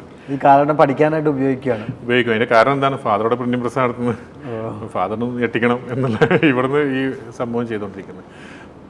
അപ്പോൾ ഇതിൽ പിന്നെ നാട്ടിൽ നിന്ന് ബൈക്കിൽ കെട്ടി വെച്ച് കൊടുത്തിട്ടാണ് പൊന്നാനിൽ ഡെലിവറി ചെയ്യുക. ഒരുപാട് ക്വാണ്ടിറ്റി ഉണ്ടെങ്കിൽ എടപ്പാൾ ബൈക്ക് വെച്ച് പോയിട്ട് ബസ്സിന് പോകുന്നിട്ട് പിന്നെ വണ്ടിയിൽ വന്നിട്ട് എടപ്പാളിന് പിന്നെ ഓട്ടോറിക്ഷ വെച്ച് വന്ന് അങ്ങനെയൊക്കെയുള്ള പല സൗകര്യം ചെയ്തിരുന്നത്. പിന്നെ ആ കാലഘട്ടത്തിൽ ഓർക്കുന്നത്, അന്ന് പിന്നെ വർക്ക് തന്നിരുന്ന ഒരാളെന്നോട് ചോദിച്ചു, പിന്നെ ഈ നോട്ടീസ് മാത്രമാണോ, നമുക്ക് ഈ മൈക്ക് സെറ്റൊക്കെ വെച്ചിട്ട് അന്ന് ഈ ജീപ്പ് ട്രക്കറൊക്കെ ഇങ്ങനെ ഭംഗിയാക്കിയിട്ടൊക്കെ ആ ഹെഡ്ലൈറ്റിൻ്റെ കൂടെ മാത്രം 2 റൗണ്ടൊക്കെ ഇട്ടിട്ട് പിന്നെ വിളിച്ചു പറഞ്ഞു പോണ പരിപാടിയൊക്കെ ഉണ്ട്. ഞാൻ പറഞ്ഞ അത് ചെയ്യുന്നുണ്ട് ചെയ്യാത്തതൊന്നും ഇല്ലല്ലോ. അതും ചെയ്തിട്ടുണ്ട്. അത് ചെയ്തിട്ടുണ്ട്. അന്ന് ഒരു സൗന്ദര്യ ടെക്സ്റ്റൈൽസ്, അങ്ങനെ കുറേ കുപ്സൂറത്ത്, പിന്നെ പൊന്നാനിയുള്ള അങ്ങനെയുള്ള കുറേ സ്ഥാപനങ്ങൾ വന്നില്ല. ഈ സൗന്ദര്യ ടെക്സ്റ്റൈൽസിൻ്റെ ഒക്കെ അനൗൺസ്മെൻ്റ് ഒക്കെ ചെയ്തു പോയതൊക്കെ എനിക്ക് നല്ല ഓർമ്മയുണ്ട്. ഒരു അനൗൺസ്മെൻറ്റ് പറയാൻ പറ്റുമോ? അന്ന് അനൗൺസ്മെന്റ് എന്ന് പറയുമ്പോൾ നമുക്ക് ഈ ഇതിന് വാചകമൊന്നും കിട്ടില്ല, എഴുത്തിരാന്ന് ആരുമില്ലല്ലോ. അപ്പോൾ ഈ ചൈത്ര നിലാവിൻ്റെ പൊൻപീലിയിൽ മഴവില്ലിന് നിറമേഴും ചാലിച്ചെന്നൊക്കെ പറഞ്ഞിട്ട് ഒരു പാട്ടുണ്ട്. ചൈത്ര നിലാവിൻ്റെ പൊൻപീലിയിൽ, ആ പാടിയിട്ടുണ്ട്. ഇത് അനൗൺസ്മെന്റിനകത്ത് എഴുതിൽ ഇങ്ങനെയൊക്കെ ഇതൊക്കെ എടുത്തിട്ടുണ്ട്. എഴുതും ചൈത്ര നിലാവിൻ്റെ പൊൻപീലിയിൽ മഴവില്ലിൻ്റെ നിറമേഴും ചാലിച്ച വസ്ത്രവൈവിധ്യങ്ങളുടെ മായാവർണ്ണ പ്രപഞ്ചം. ഇത് എന്താണ് അർത്ഥം, ഇതിന്റെ കണക്ഷൻ എന്താണെന്നൊന്നും അറിയില്ല. ഇത് കേൾക്കണമെനിക്കൊന്നും അറിയില്ല. ഒരു രസമുണ്ട്. ഇങ്ങനെയൊക്കെയുള്ള ആ പ്രായത്തിൻ്റെതായിട്ടുള്ള രസങ്ങളായിരുന്നു. അനൗൺസ്മെന്റ് ചെയ്യിപ്പിച്ചൂലേ, ഇങ്ങനെയൊക്കെ ഈ ഒരു എന്നെയൊക്കെ കുറെ ആൾക്കാർക്ക് അറിയാത്ത ഏതാപ്പോൾ ഒരു വൈഫിനെ കേട്ടായിരിക്കും ഇതിങ്ങനെയൊക്കെ സാധനം ഉണ്ടാവും. നിങ്ങളൊരു അനൗൺസർ ആയിരുന്നു, എന്നെ പറ്റിക്കായിരുന്നു. അല്ല അതൊക്കെ രസമായിരുന്നു. ഞങ്ങൾ അത് മാത്രമല്ല, പിന്നെ ഈ പൊന്നാനിയിൽ ഒരു പ്രത്യേകത ഉള്ളത്, കേരളത്തിൽ അങ്ങനെ വേറെ സ്ഥലത്തുണ്ടാവില്ല, പെരുന്നാളിൻ്റെ തലേന്ന് ഒരു പൂരപ്പറമ്പ് പോലെ ആവും, യന്ത്രഊഞ്ഞാലും അതും ഇതൊക്കെ വന്ന്. പിന്നെ ഈ ജയം റോഡ് എന്ന് പറയും, ജുമാ മസ്ജിദ് റോഡ്, ആ റോഡിനകത്ത് മുഴുവനും ആളുകളും ഒക്കെ നിറയും. അപ്പോൾ അവിടെയും നമ്മൾ പിന്നെ ഇതൊരു സംഭവമാക്കി എടുത്തിട്ട് ഈ ബിൽഡിങ്ങിൻ്റെ മുകളിലൊക്കെ ഇരുന്നിട്ട് നവദീപം കുരീസൊക്കെ ഉണ്ട്, അതിൻ്റെയൊക്കെ മുകളിൽ ഇരുന്നിട്ട് ഇങ്ങനെ ആളുകൾ പോകാൻ നേരത്തൊക്കെ സ്ഥാപനങ്ങളിലെ പേരുകൾ വിളിച്ച് പറഞ്ഞിട്ട് ക്യാഷൊക്കെ കിട്ടും. ആ ക്യാഷ് എടുത്തിട്ട് പെരുന്നാൾ ടൂർ പോകും ഫ്രണ്ട്സുകൾ, എല്ലാ ഫ്രണ്ട്സുകൾക്കും ടാർഗറ്റാണ്. ഇതൊക്കെ ചെയ്യുന്ന ഒരു 16-17 വയസ്സ് പ്രായത്തിലാണ്. 19ാമത്തെ വയസ്സിൽ ഞാൻ റെൻ്റേ കാർ തുടങ്ങുന്നു, റെൻ്റേ കാർ ബിസിനസ്. അതാണ് ശരിക്ക് ദുബായിലേക്ക് എത്തിച്ചത്. അത് പൊട്ടി. പക്ഷെ നല്ലപോലെ ഒരു വലിയ വിജയിച്ചു. ഒരുപാട് കാറുകളൊക്കെ ഉണ്ടായിരുന്നു, ഒരു സുഹൃത്തുണ്ടായിരുന്നു പാർട്ട്ണറായിട്ട്. പക്ഷേ നിർഭാഗ്യവശാൽ ആ കാറുകൾ കുറേ ആൾക്കാർ പണയം വെച്ച് കൊണ്ടുപോലും ഞങ്ങളുടെ വണ്ടി നഷ്ടപ്പെട്ടു പോക്കും, അങ്ങനെ അന്നൊരു ട്രെൻഡായിരുന്നു അത്. വാടക കാർ എടുത്തിട്ട് മുങ്ങലൊക്കെ, അങ്ങനെയൊക്കെയുള്ള കുറേ പ്രശ്നം. പിന്നെ ഏജിൻ്റെ ഒരു പ്രശ്നമുണ്ട്, നമുക്ക് ഇമ്മച്ചുവേർഡ് ആയിട്ടുള്ള തീരുമാനങ്ങൾ എടുക്കുമല്ലോ നമ്മൾ. കുറേ ആൾക്കാർക്ക് വണ്ടി കൊടുത്തു, ഒരാൾക്ക് തന്നെ ഒരുപാട് വണ്ടി കൊടുത്തു, അങ്ങനെയൊക്കെയുള്ള. എത്ര വണ്ടി? അന്ന് 10-12 കാർ ഉണ്ടായിട്ടുണ്ട് ആ കാലത്ത്. പിന്നെ പൊന്നാനിയിൽ ചമ്രോട്ട ജംഗ്ഷനിൽ ഒരു AC ഓഫീസ്, സെക്രട്ടറി, പിന്നെ ഇന്ത്യയുടെ ഡെക്കറേഷൻ ചെയ്യിപ്പിച്ചിരുന്നു. അന്നത്തെ കാലത്ത് ഈ പൗഡർ കോട്ടിങ് അലൂമിനിയം ഒക്കെ ആദ്യമായിട്ട് വരുന്നത്. അപ്പോൾ ഞാൻ എൻ്റെ ഓഫീസ് അത് കണ്ടുപിടിച്ചിട്ട് പോയിട്ട് അലൂമിനിയം പൗഡർ, അലൂമിനിയത്തിൻ്റെ കളർ മാത്രമേ അറിയുള്ളൂ, ഇപ്പോഴുള്ള ബ്ലാക്ക് കളറൊന്നും അറിയില്ല. അപ്പോൾ അതൊക്കെ പൗഡർ കോട്ടൊക്കെ ചെയ്യിച്ചു. അങ്ങനെയൊക്കെ നല്ല വൃത്തിയുള്ള ഓഫീസായിരുന്നു. ഈ ഷെല്ലൻകോർ ഓഫീസ് എടുത്ത് പണിയെടുക്കുന്ന സമയത്ത് എടുത്തിട്ട് നമ്മൾ തന്നെ ചെയ്തുകൊണ്ട് കീമണിയിലൊക്കെ പറഞ്ഞിട്ട് അങ്ങനെയൊക്കെ ഒരു രസമായിരുന്നു. അത് അജന്ത ടെക്സ്റ്റൈൽസ് അതിൻ്റെ മുകളിലായിരുന്നു ഓഫീസ്. ഇപ്പോഴും അവർക്ക് പോകുമ്പോൾ ഭയങ്കര ഓർമ്മകളാണ് അതൊക്കെ, കാരണം അന്ന് ഇതുണ്ടായിരുന്നു. പിന്നെ അന്ന് ഫസ്റ്റ് എടുക്കുന്ന കാറ് സാൻഡ്രോ ആണ്. ഈ 99 ആദ്യം കോളീസ് ഇറങ്ങിയ ആ സമയത്ത് തന്നെ ഇൻഡിക്ക ഇറങ്ങിയപ്പോൾ ഫസ്റ്റ് എടുത്തിട്ടുണ്ട്. ഏത് വർഷം? 99 ഈ കോളീസ്, ടൊയോട്ട കോളീസ് ഇറങ്ങുന്നത്. അപ്പം കേരളത്തിൽ ഒരു ഷോറൂമേ ഉള്ളൂ. മലപ്പുറം ജില്ലയിലെ ഫസ്റ്റ് കാർ നിനക്ക് തന്നുന്ന ഡെലിവറി ചെയ്യുന്ന ആൾ പറഞ്ഞു. എനിക്കിപ്പോഴും ഓർമ്മയുണ്ട്. കാരണം മലപ്പുറം ജില്ലയിലെ ആദ്യത്തെക്കാരാണ്. ഇത് എന്താ വെച്ചാൽ കേൾക്കുന്നതായിരിക്കും തള്ളലാണ്, അതല്ല. ഇതിൻ്റെ ഒരു സത്യാവസ്ഥ എന്താണെന്ന് വെച്ചാൽ അന്ന് ഒരു ഭയങ്കര പ്രൗഡായിട്ട് പറഞ്ഞിരുന്നു. അങ്ങനെ കോളീസ് എന്ന് പറയുന്നതല്ല എന്നതല്ല, ടൊയോട്ട എന്നുള്ള ബ്രാൻഡ് പോലും എനിക്കറിയില്ല. ഈ ടൊയോട്ട ബ്രാൻഡ് ഉണ്ട്, ഇങ്ങനെ ഗൾഫിലുണ്ടെന്നുണ്ടെങ്കിൽ ഞങ്ങളേക്കുന്ന സ്ഥിരം കാർ എടുക്കുന്ന കുറ്റിപ്പുറത്തുള്ള സലാം ഖാൻ എന്നൊരാൾ പറയാം, പിന്നെ ഇങ്ങനെ ഒരു ടൊയോട്ട ബ്രാൻഡ് ഉണ്ട് ഗൾഫിലൊക്കെ ഉള്ള, ഗൾഫുകാരൊക്കെ അത് എടുക്കും, നീ എങ്ങനെയെങ്കിലും ഈ വണ്ടി എടുക്ക്, ഞാൻ വേണമെങ്കിൽ പൈസ മുടക്കി തരാം. എന്നിട്ട് ഈ പുള്ളി പൈസ തരുന്നു, ബാക്കി ലോണാണല്ലോ. എന്നിട്ട് വണ്ടിയൊക്കെ എടുത്ത് അത് റെൻറ്റിന് കൊടുത്തിരുന്നു. പക്ഷേ റെൻറ്റിന് ഇത്രയും വലിയ റെൻറ്റ് പോകാത്തത് കൊണ്ട് പിന്നീട് ഖത്തറിലുള്ള ഒരാൾ, ഞങ്ങളുടെ പൊന്നാനിക്കാരനായിട്ട് അസ്ലം എന്നിട്ട് ഒരാളുണ്ട്, അവിടെ ടെക്സ്റ്റൈൽ ബിസിനസ് ഒക്കെ ചെയ്യുന്നത്, പാർത്താസ് ടെക്സ്റ്റൈൽസ്. ശരിക്കുള്ള പാർത്താസ് അല്ല, ഒരു വേറെ. അദ്ദേഹം വന്ന് എൻ്റെ ആ കാറ് അന്ന് പിന്നെ എക്സ്ട്രാ എമൗണ്ട് ഒക്കെ തന്നിട്ടൊക്കെ ബുക്കിംഗ് ആയി കോളേജിന് വേണ്ടിയിട്ട് 6 മാസം. പക്ഷേ ഇന്നത്തെ കോളേജിൽ പവർ സ്റ്റിയറിംഗ് ഒന്നും ഉണ്ടായിരുന്നില്ല. 5.25 ലക്ഷം രൂപ കോളേജിന് ഉണ്ടായിരുന്നുള്ളൂ പുതിയ വണ്ടിക്ക്. 5.25 ലക്ഷം എന്ന് പറഞ്ഞാൽ വലിയ എമൗണ്ടാണ്. മാരുതി 800-ന് 1.20 1.30 ഉള്ള കാലത്താണ് ഈ പറയുന്നത്. എനിക്ക് വന്ന് 1.80 ഈ AC മാരുതിക്കാരന്, AC ഉള്ള വണ്ടിക്ക്. പിന്നീട് അതിന് മേലേക്ക് പോകണമെങ്കിൽ സെന്നൊക്കെയാണ്. ഈ 19 വണ്ടി ഇതെങ്ങനെ പൂട്ടിപ്പോയി? എല്ലാം കൂടെ പൂട്ടിപ്പോയി. ഇത് കാറ് നമുക്ക് പണയത്തിന് പോയി കഴിഞ്ഞാൽ പിന്നെ അടവടക്കാൻ പറ്റില്ല. ഇതൊക്കെ ഈ ലോൺ ഇട്ടിട്ടാണല്ലോ ഇതൊക്കെ. ചോളമണ്ഡലം ഫിനാൻസ് അന്നത്തെ കാലത്ത്, Ashok Leyland finance, Muthoot finance, എല്ലാം ഫിനാൻസാണ്. അപ്പോൾ ഇവ ഏതെന്താണെന്ന് വെച്ചാൽ കാറ് ഇല്ലെങ്കിൽ അടവടക്കാൻ പറ്റില്ല, അങ്ങനെയൊക്കെയുള്ള പ്രോബ്ലംസാണ്. പിന്നെ എല്ലാം സെറ്റിൽ ചെയ്തു. പിന്നെ ഫാദറിൻ്റെ ഫോൺ വന്നു, ഇനി ഇങ്ങോട്ട് പോരെ. അല്ലല്ല, ഈ ഫാദർ ഈ കച്ചവടമൊന്നും ചെയ്യുന്ന അറിയുന്നില്ല. ആദ്യമൊന്നും അറിയില്ല. ഈ റെൻ്റേ കാർ തുടങ്ങുന്നതിൻ്റെ മുമ്പ് ഉള്ള കാര്യങ്ങളൊന്നും അറിയില്ലായിരുന്നു. ഒരു ദിവസം നാട്ടിൽ വന്ന സമയത്ത് നമുക്കങ്ങനെ ഒരു സാമ്പത്തിക ബുദ്ധിമുട്ടും ഉണ്ടായിട്ടില്ല കേട്ടോ. അങ്ങനെ ബിസിനസ് ചെയ്യേണ്ട കാര്യമൊന്നും എനിക്ക് ഉണ്ടായിട്ടില്ല. നല്ലൊരു ജോലിയുണ്ട്. ഫാദറിന് ജോലി അന്നത്തെ കാലത്ത് ഗൾഫിൽ ഡിഫൻസ് ജോലി എന്നൊക്കെ അത്യാവശ്യം ശമ്പളവും നാട്ടിൽ അത്യാവശ്യം നല്ല സൗകര്യമുള്ള വീടും കാര്യങ്ങളൊക്കെ ഉണ്ട്. പക്ഷേ ഇതെൻ്റെ ഒരു പാഷനായിട്ട് തുടങ്ങിയതാണ്. അപ്പോൾ ഇതിൽ ഒരു ദിവസം ഞങ്ങൾ ഇത് കഥ ഇങ്ങനെ പറഞ്ഞു പോകാനല്ലേ കുറേ. ഈ ബെഡ്ഷീറ്റ് സിംഗിൾ ബെഡാണല്ലോ ഞാൻ കിടക്കുന്നത്, പക്ഷേ ഡബിൾ ബെഡ്ഷീറ്റാണ് ഞാൻ യൂസ് ചെയ്യുന്നത്. അപ്പോൾ എപ്പോഴും ഇങ്ങനെ താഴെ തൂങ്ങിക്കിടക്കുക. ഫാദർ എപ്പോഴും വന്നിട്ട് ഇതെന്തിനാ അങ്ങനെ, എനിക്കതാ ഇഷ്ടം എന്ന് പറയുന്നത്. ഒരു ദിവസത്ത് പൊന്തിച്ച് നോക്കി, ഇതെന്തിനാണ് ഇങ്ങനെ, ഇതെന്തോ പരിപാടി ഇതിൻ്റെ ഉള്ളിൽ നോക്കുമ്പോൾ ഈ റോയൽ മിൽക്കിൻ്റെ ബില്ല്, ഇതിൻ്റെ ബില്ല്, DTP പ്രിൻറ്റിംഗ് പ്രസ്. അന്നത്തെ കാലത്ത് ഞാൻ ഒറ്റപ്പാലം NSS കോളേജില്ലേ, NS കോളേജിൻ്റെ മാഗസിനൊക്കെ ഈ നിറം അഡ്വർടൈസിങ് എടുത്തിരുന്നത്. 97 റിതം എന്ന മാഗസിൻ ഉണ്ട്. അത് ഉമേഷ് ഗോപിനാഥ് എൻ്റെ ഫ്രണ്ടാണ്. പുള്ളിപ്പോൾ ഓസ്ട്രേലിയയിലാണ്, പിന്നെ എഡിറ്ററാണ്, മാഗസിൻ എഡിറ്റർ. അന്ന് കോളേജിൽ പോയിരിക്കും, ഞാനവിടെ പഠിക്കുന്നില്ലെങ്കിലും ക്ലാസ്സിലൊക്കെ കയറിയിരിക്കും, BComലൊക്കെ കയറിയിരിക്കും. എന്നിട്ട് അങ്ങനെ ആ മാഗസിൻ ഡിസൈൻ ചെയ്ത് ഇപ്പോഴും ഉണ്ട്. അപ്പോൾ ആ മാഗസിനൊക്കെ കെട്ടുകണക്കിന് അവിടെ ഇരിക്കുന്നുണ്ടാവുമല്ലോ. മാഗസിനകത്ത് എൻ്റെ ഫോട്ടോ ഒക്കെ വന്നിട്ടുണ്ട്, the real man behind the magazine, designer and printer എന്നൊക്കെ പറഞ്ഞു. ഇപ്പം അങ്ങനെ വെക്കാറില്ല. പക്ഷെ അന്നൊരു പേജിൽ പുള്ളിയെ സഹായിച്ച ആളുകളൊക്കെ വെച്ചിട്ട് ഒരു പേജൊക്കെ ഉണ്ടാക്കി. ഇല്ല, ഞാൻ വിചാരിച്ചതല്ല കിട്ടുന്നതാണ്. പക്ഷേ ആൾ പോസിറ്റീവായിട്ട് എടുത്ത്, ആൾ ഇങ്ങനെ നോക്കിയിട്ടൊക്കെ പറഞ്ഞു തന്നെ എന്തും ചെയ്യാം, പക്ഷേ പഠിത്തത്തിൽ അത് ബാധിക്കരുത്. എന്നുള്ള രീതിയിലായിരുന്നു. പക്ഷേ മൂപ്പര് അത്ഭുതപ്പെട്ടിട്ടുണ്ടായിരുന്നു, എന്തൊക്കെയാണ് സംഭവം, ഇവൻ എന്നതായി ചെയ്ത് ഒപ്പിക്കുന്നത് എന്നുള്ളത്. അന്ന് കുറേ ബില്ലും കാര്യങ്ങളും. പക്ഷേ ഇതൊക്കെ ഇപ്പോൾ ആലോചിക്കുമ്പോൾ ഭയങ്കര രസമാണ്. സത്യത്തിൽ ഈ ഒരു വീഡിയോ കൊണ്ട് എനിക്ക് ഉപകാരം ചെയ്തത് നാളെ എൻ്റെ മക്കളിൽ നിന്ന് കേൾക്കട്ടെ എന്നാണ് ഈ വീഡിയോ. കാരണം ഇങ്ങനെ ഒരു വീഡിയോ ചെയ്തിട്ടില്ല. ഈ റെന്റ് കാർ പൂട്ടിപ്പോയി. അതെ, റെന്റ് കാർ പൂട്ടിയപ്പോൾ ബാപ്പ പറഞ്ഞു മോനെ ഇവിടെ നിൽക്കണ്ട. പിന്നീട് റെന്റേക്കാറും DTP സെന്റർ രണ്ടും ഉണ്ടായിരുന്നു. DTP സെന്റർ ഒരിക്കലും ഒഴിവാക്കിയിട്ടില്ല. അപ്പോൾ DTP സെന്റർ നിർത്തിക്കൊണ്ട് ഞാൻ ഇവിടെ നിന്ന് പോയത്. അതെ, DTP സെന്ററും ക്ലോസ് ചെയ്തു, പിന്നെ ഇതെല്ലാം ക്ലോസ് ചെയ്തു. ദുബായിക്ക് വണ്ടി കയറി. 22 വയസ്സ്, 22 ലക്ഷം രൂപയുടെ കടയുണ്ട്. വയസ്സിനനുസരിച്ച് കടമൊക്കെ ആയിട്ട് രാജകീയമായി ദുബായിൽ പോയി ഇറങ്ങി. അതെ, പിന്നീട് അതിലെ കടങ്ങളൊക്കെ ഞാൻ തന്നെ വീടി. പിന്നെ അന്ന് പ്രോപ്പർട്ടി വിറ്റിട്ട് കടം വിടാന്നൊക്കെ പറഞ്ഞു. പക്ഷേ എനിക്കൊരു വാശിയായിരുന്നു, ഞാൻ തന്നെ കടം വിടുന്നു. അങ്ങനെ അതെല്ലാം വീടി. ദുബായിലേക്ക് ചെല്ലുന്നു. ഫാദറിൻ്റെ ഒരു വലിയ ബിസിനസ് സാമ്രാജ്യം അവിടെയുണ്ട്. അതിലേക്ക് എൻ്റർ ആവുക എന്നുള്ള ഉദ്ദേശത്തോടെയാണ്. വലിയ സാമ്രാജ്യം എന്ന് പറയാൻ വയ്യ. കാരണം ഫാദറിന് ആക്സിഡൻ്റ് ആയിട്ട് ആ സാമ്രാജ്യം നഷ്ടപ്പെട്ടു വരുന്നല്ലോ. ഈ പ്രിന്റിംഗ് പ്രസ് എന്ന് പറയുന്ന സ്ഥാപനം ഞാൻ പറഞ്ഞല്ലോ. അപ്പോൾ അവിടെ ചെല്ലുന്ന സമയത്ത് ഫാദറിന് ആ ബിസിനസ് ഇല്ല. പക്ഷേ എന്നാൽ ബിസിനസ് ഇല്ല, പക്ഷേ ആ വർക്കുണ്ട്. അന്നൊരു ടൊയോട്ട ക്രെസിഡ കാറുണ്ട്.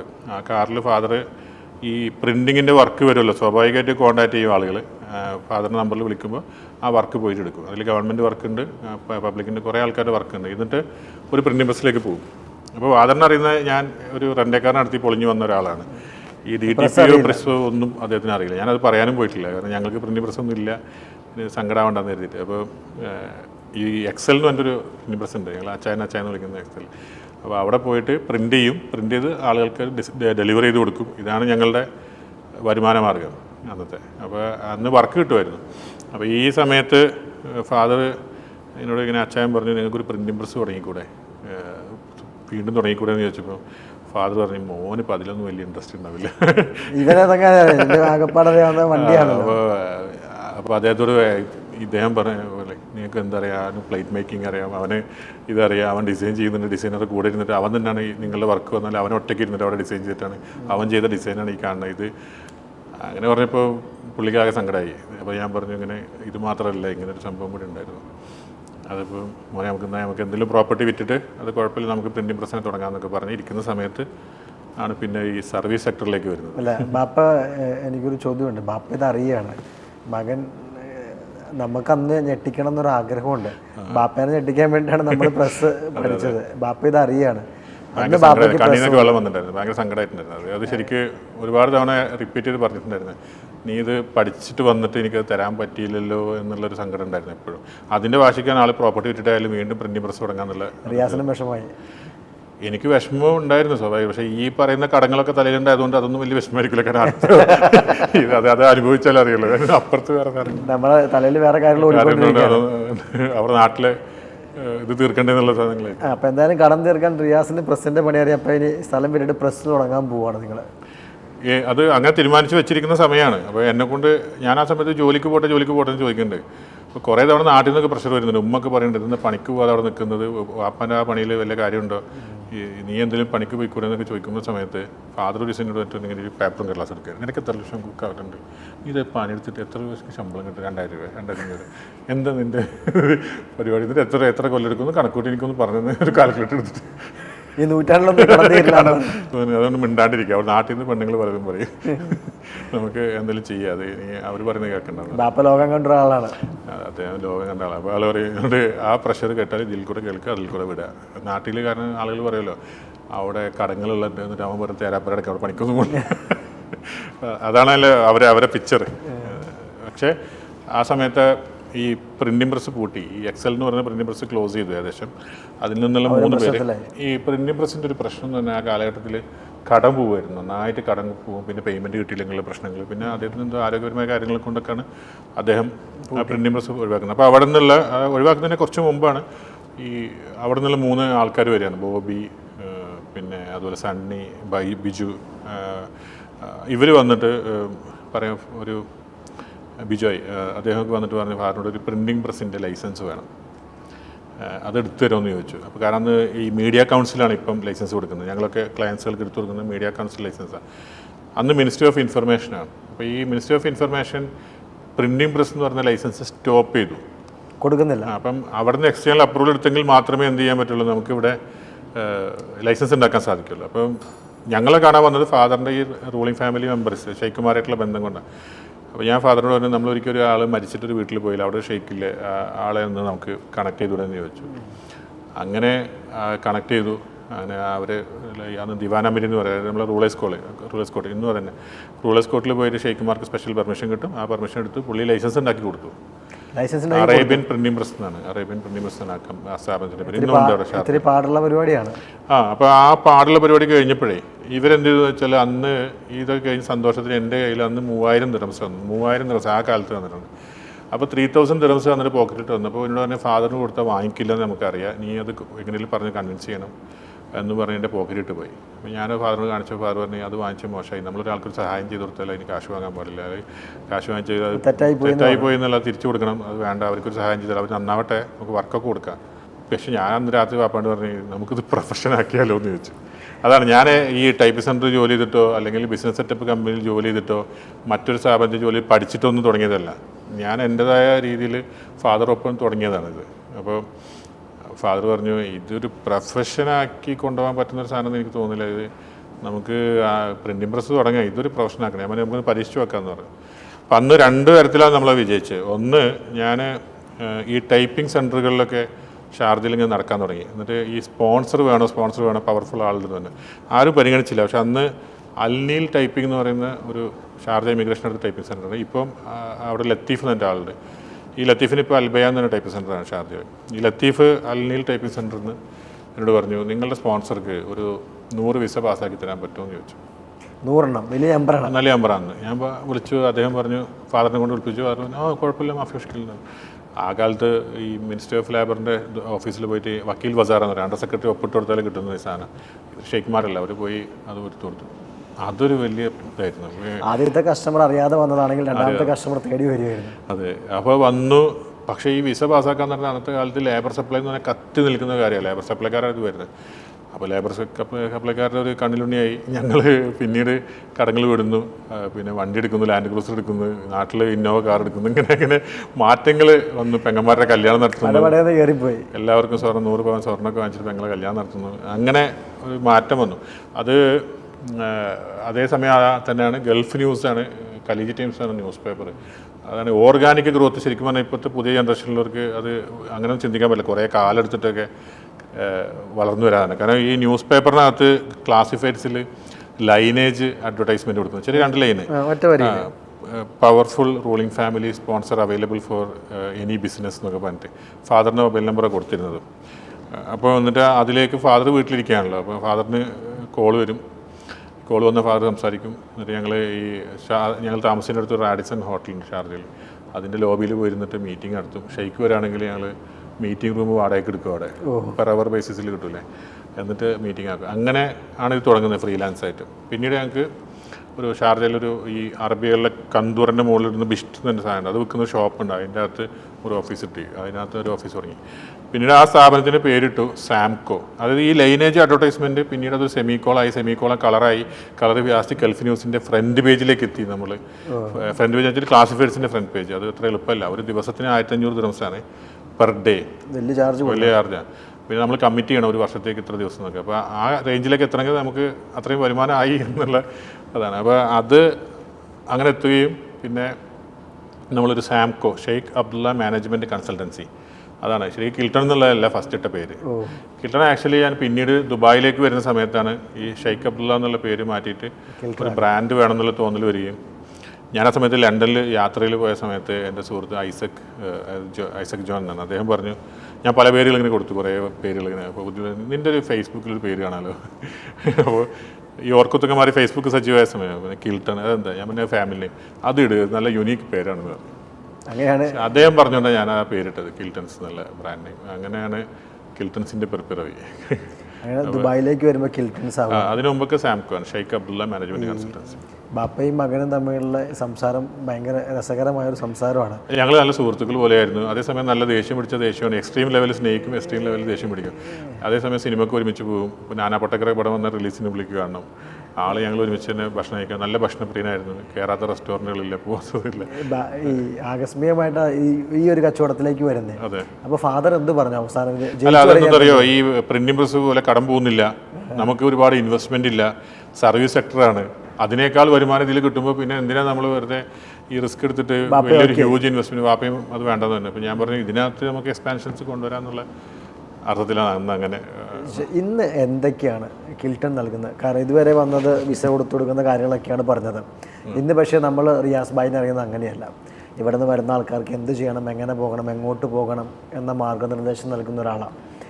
ഇന്ന് എന്തൊക്കെയാണ് റിയാസ് കിൽട്ടൺ? നമ്മൾ ചെയ്യുന്ന സർവീസാണ്. എൻ്റെ എല്ലാ ബിസിനസ്സും സർവീസ് സെക്ടറിലാണ് ഇപ്പോൾ നിലവിലുള്ള എല്ലാ ബിസിനസ്സുകളും. വേറെ മേഖലയിലോട്ടൊന്നും പോയിട്ടില്ല. പിന്നെ റെസ്റ്റോറൻറ്റ്സ് ഉണ്ട്, അതുപോലെ ഫുഡ് കിയോസ്ക് ബിസിനസ് ഉണ്ട്, ഡിജിറ്റൽ മാർക്കറ്റിംഗ് ഉണ്ട്, അങ്ങനെ പല പല മൾട്ടിപ്പിൾ വെർട്ടിക്കൽസിലുണ്ട്. പക്ഷേ ഫാദറായി തുടങ്ങിയത് ഇതായതുകൊണ്ട് ഞാൻ എല്ലാവരോടും, ഇനി ആര് ചോദിച്ചാലും ബിസിനസ് സെറ്റപ്പുകാരനായിട്ട് തന്നെ അറിയപ്പെടാനും ആഗ്രഹം.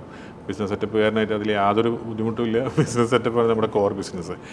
കമ്പനി ഫോർമേഷനാണ് ഇപ്പോൾ ബിസിനസ് സെറ്റപ്പ് എന്ന് പറയുമ്പോൾ. അതായത് ഇവിടെ ഇന്ത്യയെ സംബന്ധിച്ചിടത്തോളം ഇവിടെ CS കമ്പനി സെക്രട്ടറി ചെയ്യുന്ന ഒരു ജോബാണ് ഞങ്ങൾ അവിടെ ചെയ്യുന്ന ഒരു ജോബ്.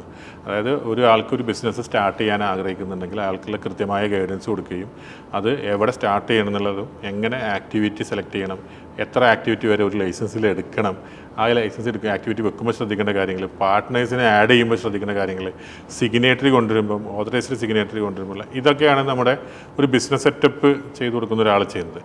അതിൻ്റെ അപ്പുറത്തോട്ട് പിന്നെ അതിൽ വേറെ ഒന്നും കൂടി ആഡ് ചെയ്യേണ്ടതുണ്ട്. Mainland, free zone, offshore, ഈ 3 സ്ഥലത്തും നമ്മൾ സർവീസ് ഉണ്ട്. ഇതിൻ്റെ അപ്പുറത്തോട്ട് പിന്നെ എന്താ വെച്ചാൽ ഒരു കമ്പനിയുടെ സക്സഷൻ പ്ലാൻ ഉണ്ടാക്കി കൊടുക്കുക, അവരുടെ ഫീസിബിലിറ്റി സ്റ്റഡി നടത്തി കൊടുക്കുക, ബിസിനസ് വാല്യുവേഷൻ ചെയ്യുക. അതുപോലെ ഇപ്പോൾ വലിയ ഇതാണ്, കാരണം മുസ്ലിങ്ങൾക്ക് അവിടെ വലിയ എക്സിക്യൂട്ട് ചെയ്യാനൊന്നും പറ്റില്ല. അപ്പോൾ ഒരു സക്സഷൻ്റെ കൃത്യമായിട്ടുള്ള പ്ലാൻ ഉണ്ടാക്കി കൊടുക്കണം. ഒരുപാട് വളർന്നു കഴിഞ്ഞ കമ്പനി അടുത്ത തലമുറയ്ക്ക് കൈമാറാന്ന് പറയുന്നത് വലിയ ഇമ്പോർട്ടൻ്റ്, വലിയൊരു ബുദ്ധിമുട്ടേറിയ പ്രക്രിയയാണ്. എക്സാക്ട്ലി. അപ്പോൾ അതിന് അവിടെ ഇൻ്റർനാഷണൽ ഫ്രീ സോൺസുകളുണ്ട്. ADGM എന്ന് പറയുന്ന free zone, DIFC, RAC, ICC, ഇത്തരം കാര്യങ്ങളൊക്കെ വെച്ച് കമ്പനിയെ റീസ്ട്രക്ചർ ചെയ്ത് കൊടുക്കും. ഇപ്പോൾ പണ്ട് സ്പോൺസറൊക്കെ ഉണ്ടാകുന്ന സമയത്ത് 20 ബ്രാഞ്ചുള്ള ആളാണെങ്കിൽ 20 സ്പോൺസറൊക്കെ വെച്ച കഥകളൊക്കെ ഉണ്ട്. അങ്ങനെ കുറേ പേരുകളിലും, കാരണം ഇത് ഒരു സ്പോൺസർ തെറ്റിയാൽ വേറെ പ്രശ്നം വേണ്ടല്ലോ എന്ന് കരുതിയിട്ട്. അപ്പോൾ ഇതിനെല്ലാം ഇപ്പോൾ നമുക്ക് ഇപ്പോൾ സ്പോൺസർ വേണ്ട, ഇതിന് ഒരു കുടക്കീഴിലൊക്കെ ആക്കണം. അപ്പോൾ ഒരു ഹോൾഡിംഗ് കമ്പനി തുടങ്ങി റീസ്ട്രക്ചർ ചെയ്ത് കൊടുക്കുക. ഇതൊക്കെയാണ് കിൽട്ടൺസ് ചെയ്യുന്ന സർവീസ്. അതോടൊപ്പം ഗോൾഡൻ വിസയുടെ സർവീസ്. ഇപ്പോൾ അത് നിങ്ങൾക്ക് പ്രോപ്പർട്ടി വാങ്ങിച്ചിട്ടുള്ള ഗോൾഡൻ വിസ ആവാം. ഇപ്പോൾ നിങ്ങൾക്കിപ്പോൾ ഒന്നുമില്ല, ദുബായിൽ ഒരു സ്ഥാപനമില്ല, ഒന്നുമില്ലെങ്കിലും ഗോൾഡൻ വിസ വേണമെങ്കിൽ 2 മില്യൺ ദിർഹംസ് കെട്ടിവെക്കുക. അതായത് 4.5 കോടിയുടെ അടുത്തത് വരെ കെട്ടിവെച്ചിട്ട് 2 കൊല്ലം കഴിഞ്ഞ് വിഡ്രോ ചെയ്യാം. അങ്ങനെ ഗോൾഡൻ വിസ എടുക്കാൻ പറ്റുന്നുള്ളത് പലർക്കും അറിയില്ല. അത് ഒരു ഓപ്ഷനാണത്. കാരണം ആ കാശ് നഷ്ടപ്പെട്ടു പോകുന്നില്ലല്ലോ. അത് ഗോൾഡൻ വിസ കിട്ടും ചെയ്യും. ഗോൾഡൻ വിസ 10 വർഷത്തേക്കാണെന്ന് മനസ്സിലാക്കണം. പിന്നെ ഈ ഡിപ്പോസിറ്റ് ചെയ്ത കാശിൽ നിന്ന് നമുക്ക് എന്ത് ചെയ്യാം, പിന്നെ ഫിക്സഡ് ഡിപ്പോസിറ്റിന് ലോൺ എടുക്കുന്ന പോലെയൊക്കെ എടുക്കാനൊക്കെ പറ്റും. ഞാനത് വലിയ പ്രോത്സാഹിപ്പിക്കില്ല, പക്ഷേ അങ്ങനെ ഓപ്ഷൻസ് ഉണ്ട് സർവീസുകൾ നിലവിൽ ചെയ്തുകൊണ്ടിരിക്കുന്നത്. പിന്നെ അതിൻ്റെ കൂടെ ഒന്നുകൂടി കൂട്ടിച്ചേർക്കണം ട്രേഡ് മാർക്ക് രജിസ്ട്രേഷൻ, അതുപോലെ പാറ്റന്റ് രജിസ്ട്രേഷൻ, കോപ്പിറൈറ്റ് പ്രൊട്ടക്ഷൻ, ഇങ്ങനെയൊക്കെയുള്ള ഇന്റലക്ച്വൽ പ്രോപ്പർട്ടി റൈറ്റ്സിലുള്ള എല്ലാ സർവീസസും എല്ലാം ചെയ്തു കൊടുക്കുന്നുണ്ട്. എത്ര ക്ലയൻസിനെ സെർവ് ചെയ്യുന്നുണ്ട്? അത് വലിയൊരു ക്വസ്റ്റ്യൻ മാർക്ക്. കാരണം എന്താ വെച്ചാൽ നമ്മൾ അങ്ങനെ ഒരു കൗണ്ട് വെക്കില്ല. പിന്നെ പലപ്പോഴും പല നമ്പറൊക്കെ ആൾക്കാർ പറയുമെങ്കിലും ഞാൻ അങ്ങനെ പറയാത്തതിന് കാരണം പറയുന്നത് സത്യസന്ധമായിരിക്കണം. കാരണം ക്ലയൻറ്റ് എന്ന് പറയുന്നത് പുതിയ ട്രേഡ് ലൈസൻസ് ഉണ്ടാക്കുന്നവർ മാത്രമല്ല. നിങ്ങൾ എന്നെ സംശയം ചോദിക്കാൻ വേണ്ടി വിളിച്ച് ഞാൻ വെർബലി ഒരു സംശയം പറഞ്ഞു തന്നാലും എൻ്റെ ക്ലയൻറ്റായിരുന്നു. കാശ് അടച്ചോ മാത്രമല്ലല്ലോ ക്ലയൻറ്റ്. മനസ്സിലായില്ലേ? എത്രയോ കോളുകൾ വരുന്നു, എത്രയോ ആളുകൾ വിളിക്കുന്നു. അതുകൂടാതെ പിന്നെ നമുക്ക് റിന്യൂവൽ മാത്രമായിട്ട് വരുന്ന ആൾക്കാരുണ്ടാവും, വെറും ഒരു വിസ എടുക്കാൻ വേണ്ടി മാത്രം വരുന്നവരുണ്ടാവും, ട്രേഡ് ലൈസൻസിൽ ഒരു പാർട്ട്ണർ റിമൂവ് ചെയ്തുകൊണ്ടോ അല്ലെങ്കിൽ ലിക്വിഡേറ്റ് ചെയ്തുകൊണ്ടോ കമ്പനി, ഇങ്ങനെ വരുന്ന ഒരുപാട് കേസസ് ഉണ്ട്. വെറുതെ ഒരു നമ്പർ പറയണമെങ്കിൽ ഇപ്പോൾ എനിക്ക് മനക്കണക്ക് കൂട്ടിയിട്ട് ഒരു ദിവസത്തിൽ ഇത്രയൊക്കെ ചെയ്തിട്ടുണ്ടാവില്ല എന്നൊക്കെ ചോദിച്ചിട്ട് അങ്ങനെയൊക്കെ പറയാം. 20,000 ആളുകൾ സർവേ ചെയ്തിട്ടുണ്ട്. കാരണം 25 വർഷമായി. അപ്പോൾ 25 വർഷത്തിനിടയ്ക്ക് എത്രയോ ആളുകൾ സർവേ ചെയ്ത് പോയി. അതിനകത്ത് എനിക്ക് അങ്ങനെ നമ്പറൊന്നും പറയാനായിട്ട് സാധിക്കില്ല. അതൊരു പറഞ്ഞാൽ തന്നെ കളവാകും. അതാ ഈ കിൽട്ടൺ എന്ന് പറയുന്ന ഫാമിലി ഭയങ്കര വേഴ്സാലിറ്റി ഉള്ളൊരു ഫാമിലിയാണ്. ലക്ഷദ്വീപ് തുടങ്ങുന്നു, കറാച്ചിയിൽ പോകുന്നു, ജീവിതത്തിൽ ഒരുപാട് മൂമെൻറ്റ്സ് ഉണ്ട്, ഒരുപാട് കഥകളുണ്ട്. തിരിഞ്ഞു നോക്കുമ്പോൾ ഇത് പ്രഷ്യസ് മൂമെൻ്റ് ഒരു റിയാസിൻ്റെ ലൈഫിലെ പ്രഷ്യസ് മൂമെൻ്റാണ് ആഫ്രിക്കൻ ജീവിതം. Actually 8 years I was into gold. ഞാനൊരു ഗോൾഡ് ഓർണമെൻറ്റ്സ് മാനുഫാക്ചറായിരുന്നു. ഗോൾഡ് ഹോൾസെയിൽ, അതായത് ഇപ്പം ദുബായിലൊരു ട്രെൻഡ് ഉണ്ട്, ബുള്ളിൻ ട്രേഡിങ്. അത് ആദ്യമായി തുടങ്ങിയ മലയാളി ഞാനാണ്. അപ്പോൾ 2008 മുതൽ 2016 വരെ ഞാനൊരു ബുള്ളിൻ ട്രേഡറായിരുന്നു. അൽ മദീന ഗോൾഡ് ബുള്ളിൻ എന്നുള്ള പേരിൽ ഈ ദേറ ഗോൾഡ് സൂക്കിൽ ആദ്യമായിട്ട് ബുള്ളിയൻ സ്ഥാപനം തുടങ്ങിയ ഞാനാണ്. അത് ആ കാലഘട്ടത്തിൽ ഉണ്ടായിരുന്ന ഇപ്പോഴത്തെ നമ്മളെ മേഖലയിലുള്ള ബിസിനസ് ഗോൾഡ് സുഹൃത്തുക്കളൊക്കെ ഇപ്പോൾ അക്സര ഗോൾഡിൻ്റെ അനീസ് അറക്കൽ, പണ്ട് അറക്കൽ ജ്വല്ലറിയിലാണ് പുള്ളി അങ്ങനെ പോലുള്ള ഒരുപാട് പേർക്ക് അറിയാം. പണ്ട് ഞാനത് തുടങ്ങി വെച്ച കാലഘട്ടം അന്നും ഉണ്ട്. വേറെ ആൾക്കാർ നോൺ മലയാളീസ് ഉണ്ട് അന്ന്, ബിൻ സബത്ത്, അഞ്ജലി എന്നൊക്കെ പറഞ്ഞിട്ടുണ്ട്. അപ്പോൾ ഈ ഇതിനിടയ്ക്ക് ഒരിക്കൽ ഒരാൾ വന്നിട്ട് എന്നോട് പറഞ്ഞ് ആഫ്രിക്കയിൽ നിന്ന് ഗോൾഡ് കൊണ്ടുവരുന്നതുമായി ബന്ധപ്പെട്ട കാര്യം പറഞ്ഞിട്ട് അങ്ങനെ ഞാനൊരു ആഫ്രിക്കൻ യാത്ര നടത്തി. കോങ്കോയിലാണ്, DRC, democratic republic of Congo. അവിടെ ലുബംബാഷി എന്ന സിറ്റി ഉണ്ട്. കിൻഷാസാണ് ക്യാപിറ്റൽ. ലുബംബാഷിയിൽ നമ്മളൊരു ഷോപ്പ് എടുത്തു. ആ ഷോപ്പിൻ്റെ പിന്നിലാണ് ഗോൾഡ് മെൽറ്റിങ്ങും സാധനങ്ങളൊക്കെ ഉണ്ടാവുക. കാരണം കൃത്യമായ പവർ കിട്ടില്ല. വെള്ളം തിളക്കുന്നത് 100 ഡിഗ്രി സെൽഷ്യസിലാണെങ്കിൽ ഇത് 1200 ഡിഗ്രി വേണം സ്വർണം തിളക്കാൻ. അപ്പോൾ അത് കൃത്യമായിട്ട് കറണ്ട് ഇല്ലെങ്കിൽ വലിയ പ്രശ്നമാണ്. നമ്മുടെ ഇപ്പോഴത്തെ തലമുറയെ ഇവിടുന്ന് യാത്ര ചെയ്യാൻ ആഗ്രഹിക്കുന്നതൊക്കെ വികസിത രാജ്യത്തേക്കല്ലേ, അമേരിക്ക, യൂറോപ്പ്, അല്ലെങ്കിൽ ഇപ്പോൾ ദുബായ്, അങ്ങനെ പല ഓപ്ഷൻസുകൾ അവർ മുന്നിലുണ്ട്. പക്ഷേ എൻ്റെ ഗ്രാൻഡ് ഫാദർ ബോംബെയിൽ നിന്നൊക്കെ യാത്ര ചെയ്ത് പോയത് ഇന്ത്യയേക്കാൾ വളരെ താഴെ നിൽക്കുന്ന കഷ്ടപ്പാട് സ്ഥലത്തോട്ടും ചൂടിലേക്കാണ്. അപ്പോൾ ഈ ആഫ്രിക്ക ഇപ്പോൾ പുതിയ ഗൾഫാണ്. ഈ ആഫ്രിക്കയിൽ ഞാൻ സത്യത്തിൽ ആഫ്രിക്കയിൽ നിന്ന് വിട്ടു വന്നതിൽ ദുഃഖിക്കുന്ന ആളാണ്. കാരണം ആ സമയത്ത് പിടിച്ച് അവിടെ നിൽക്കണമായിരുന്നു എന്ന് തോന്നിയിട്ടുണ്ട്. അപ്പോൾ ഈ കോങ്കോയിലാണ് ഇബോള വന്ന സമയത്താണ് അതുപോലെ ഒഴിവാക്കി വരുന്നത്. അപ്പോൾ അതിന് മുമ്പും നമ്മളവിടെ ചെയ്യുന്ന സമയത്ത് നമുക്ക് വലിയ ഓപ്പർച്യൂണിറ്റിയാണ് ഈ ആഫ്രിക്ക. ഇന്നും ഞാൻ ഈ വീഡിയോ കേൾക്കുന്ന ആൾക്കാർ പറയാം നിങ്ങൾ ആഫ്രിക്കൻ ബിസിനസ്സിലേക്ക് ശ്രദ്ധ കൊടുക്കണം എന്ന് പറയും. ദുബായിൽ ബിസിനസ് ലൈസൻസ് ഉണ്ടായി കൊടുക്കുന്നത് ഞാൻ തന്നെ പറയുന്നു നിങ്ങൾ ആഫ്രിക്ക ചെയ്യണം.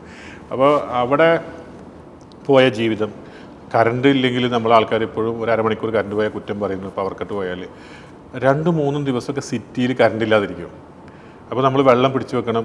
ഇത് ഈ പറയുന്ന ഇതെല്ലാം അനുഭവിക്കണം. വെള്ളം ഒരു കറണ്ട് ഇല്ലാതിരുന്നാലെല്ലാം എന്തൊക്കെയാണോ ബുദ്ധിമുട്ട് അതെല്ലാം അനുഭവിക്കണം. അപ്പോൾ അങ്ങനെ ഉണ്ടായിരുന്നു. ഇന്നിപ്പം ലുബംബാഷി എങ്ങനെയാണെന്ന് എനിക്കറിയില്ല. 2013-14 സമയത്ത് ഞാൻ അവിടെ നിന്ന് വിട്ടിട്ടുണ്ട്. അത് വലിയൊരു അനുഭവമായിരുന്നു. അപ്പോൾ അനുഭവം എന്ന് പറയുമ്പോൾ ഇപ്പോഴും യാത്ര ചെയ്യുന്നവർ, ഞാനിപ്പോൾ പറഞ്ഞ ആളുകൾ, കേൾക്കുന്ന ആളുകൾ യാത്ര ചെയ്യുക സിറ്റിയിലേക്കാണ്. പക്ഷേ ഗോൾഡിൻ്റെ മൈനിങ് എന്ന് പറഞ്ഞാൽ സിറ്റിയിലല്ല സംഭവിക്കുക. സിറ്റി പോയിട്ട് മൈൻ ചെയ്തുകൊണ്ടിരുന്നെങ്കിൽ എല്ലാവരും പോയി എടുത്തുകൊണ്ടിരുമല്ലോ. അപ്പോൾ ഇത് 500-600 കിലോമീറ്ററൊക്കെ കാട്ടിലൂടെ പോകണം. അപ്പോൾ ഞാൻ പോയിരുന്നത് അങ്കോള എന്ന് പറയുന്ന മറ്റൊരു രാജ്യമുണ്ട്. അപ്പോൾ അത് കൊളൈസി എന്നൊക്കെ പറഞ്ഞ് അങ്ങനെ ഞാൻ അന്നൊരു പിക്കപ്പ് വാങ്ങിച്ചിരുന്നു, ഈ ടൊയോട്ട ഹിലക്സ്.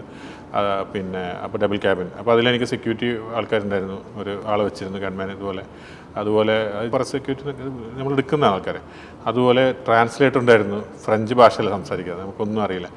ഇനി എന്നിട്ട് ഈ കാട്ടിലൂടെ ടാറിടാത്ത റോഡ്, ചെളിയും ഇതൊക്കെ, അങ്ങനെയാണ് 600 കിലോമീറ്റർ പോകുന്നത് മനസ്സിലാക്കണമെങ്കിൽ. അത് അപ്പോൾ മരം വീണ് കിടക്കുന്നത് വെട്ടി മാറ്റും, അതിൻ്റെയൊക്കെ നമ്മളെ കൂടുതലുള്ള ആൾക്കാർ. അപ്പോൾ ഈ കറൻസി ഉണ്ടാവില്ല, അവിടുത്തെ നാട്ടിലെ കറൻസി. ഇപ്പോൾ ഈ സ്വർണ്ണം വാങ്ങിക്കലല്ല, കുഴിച്ചെടുക്കാനും പോകുന്നുണ്ട്. അവിടെ നിന്ന് പിന്നെ നമുക്ക് കഴിഞ്ഞതിന് ശേഷം ചില ട്രൈബൽസാണ് അവിടുത്തെ ഒരു ഗ്രൂപ്പാണ്. അപ്പോൾ അവർക്ക് നമ്മൾ ഹയർ ചെയ്തിട്ട് എൻ്റെ ഫോട്ടോസൊക്കെ ഉണ്ട്. അപ്പോൾ നമ്മളത് വാങ്ങിച്ചതിന് ശേഷം, കുഴിച്ചെടുത്തതിന് ശേഷം 50% നമുക്ക് 50% അവർക്കാണ്. അവരുടെ 50% നമ്മൾ വാങ്ങിക്കണം. അപ്പോൾ അതിന് നമുക്ക് ക്ലാസ് വേണം. ഇലക്ട്രോണിക് ക്ലാസ്സിനെ അവർ വിശ്വസിക്കില്ല. അപ്പോൾ നമ്മൾ നാടൻ ക്ലാസ് വെച്ച്, അങ്ങനെയൊക്കെയാണ് അതിൻ്റെ കഥ. അപ്പോൾ ഇത് വലിയ അനുഭവമാണ്.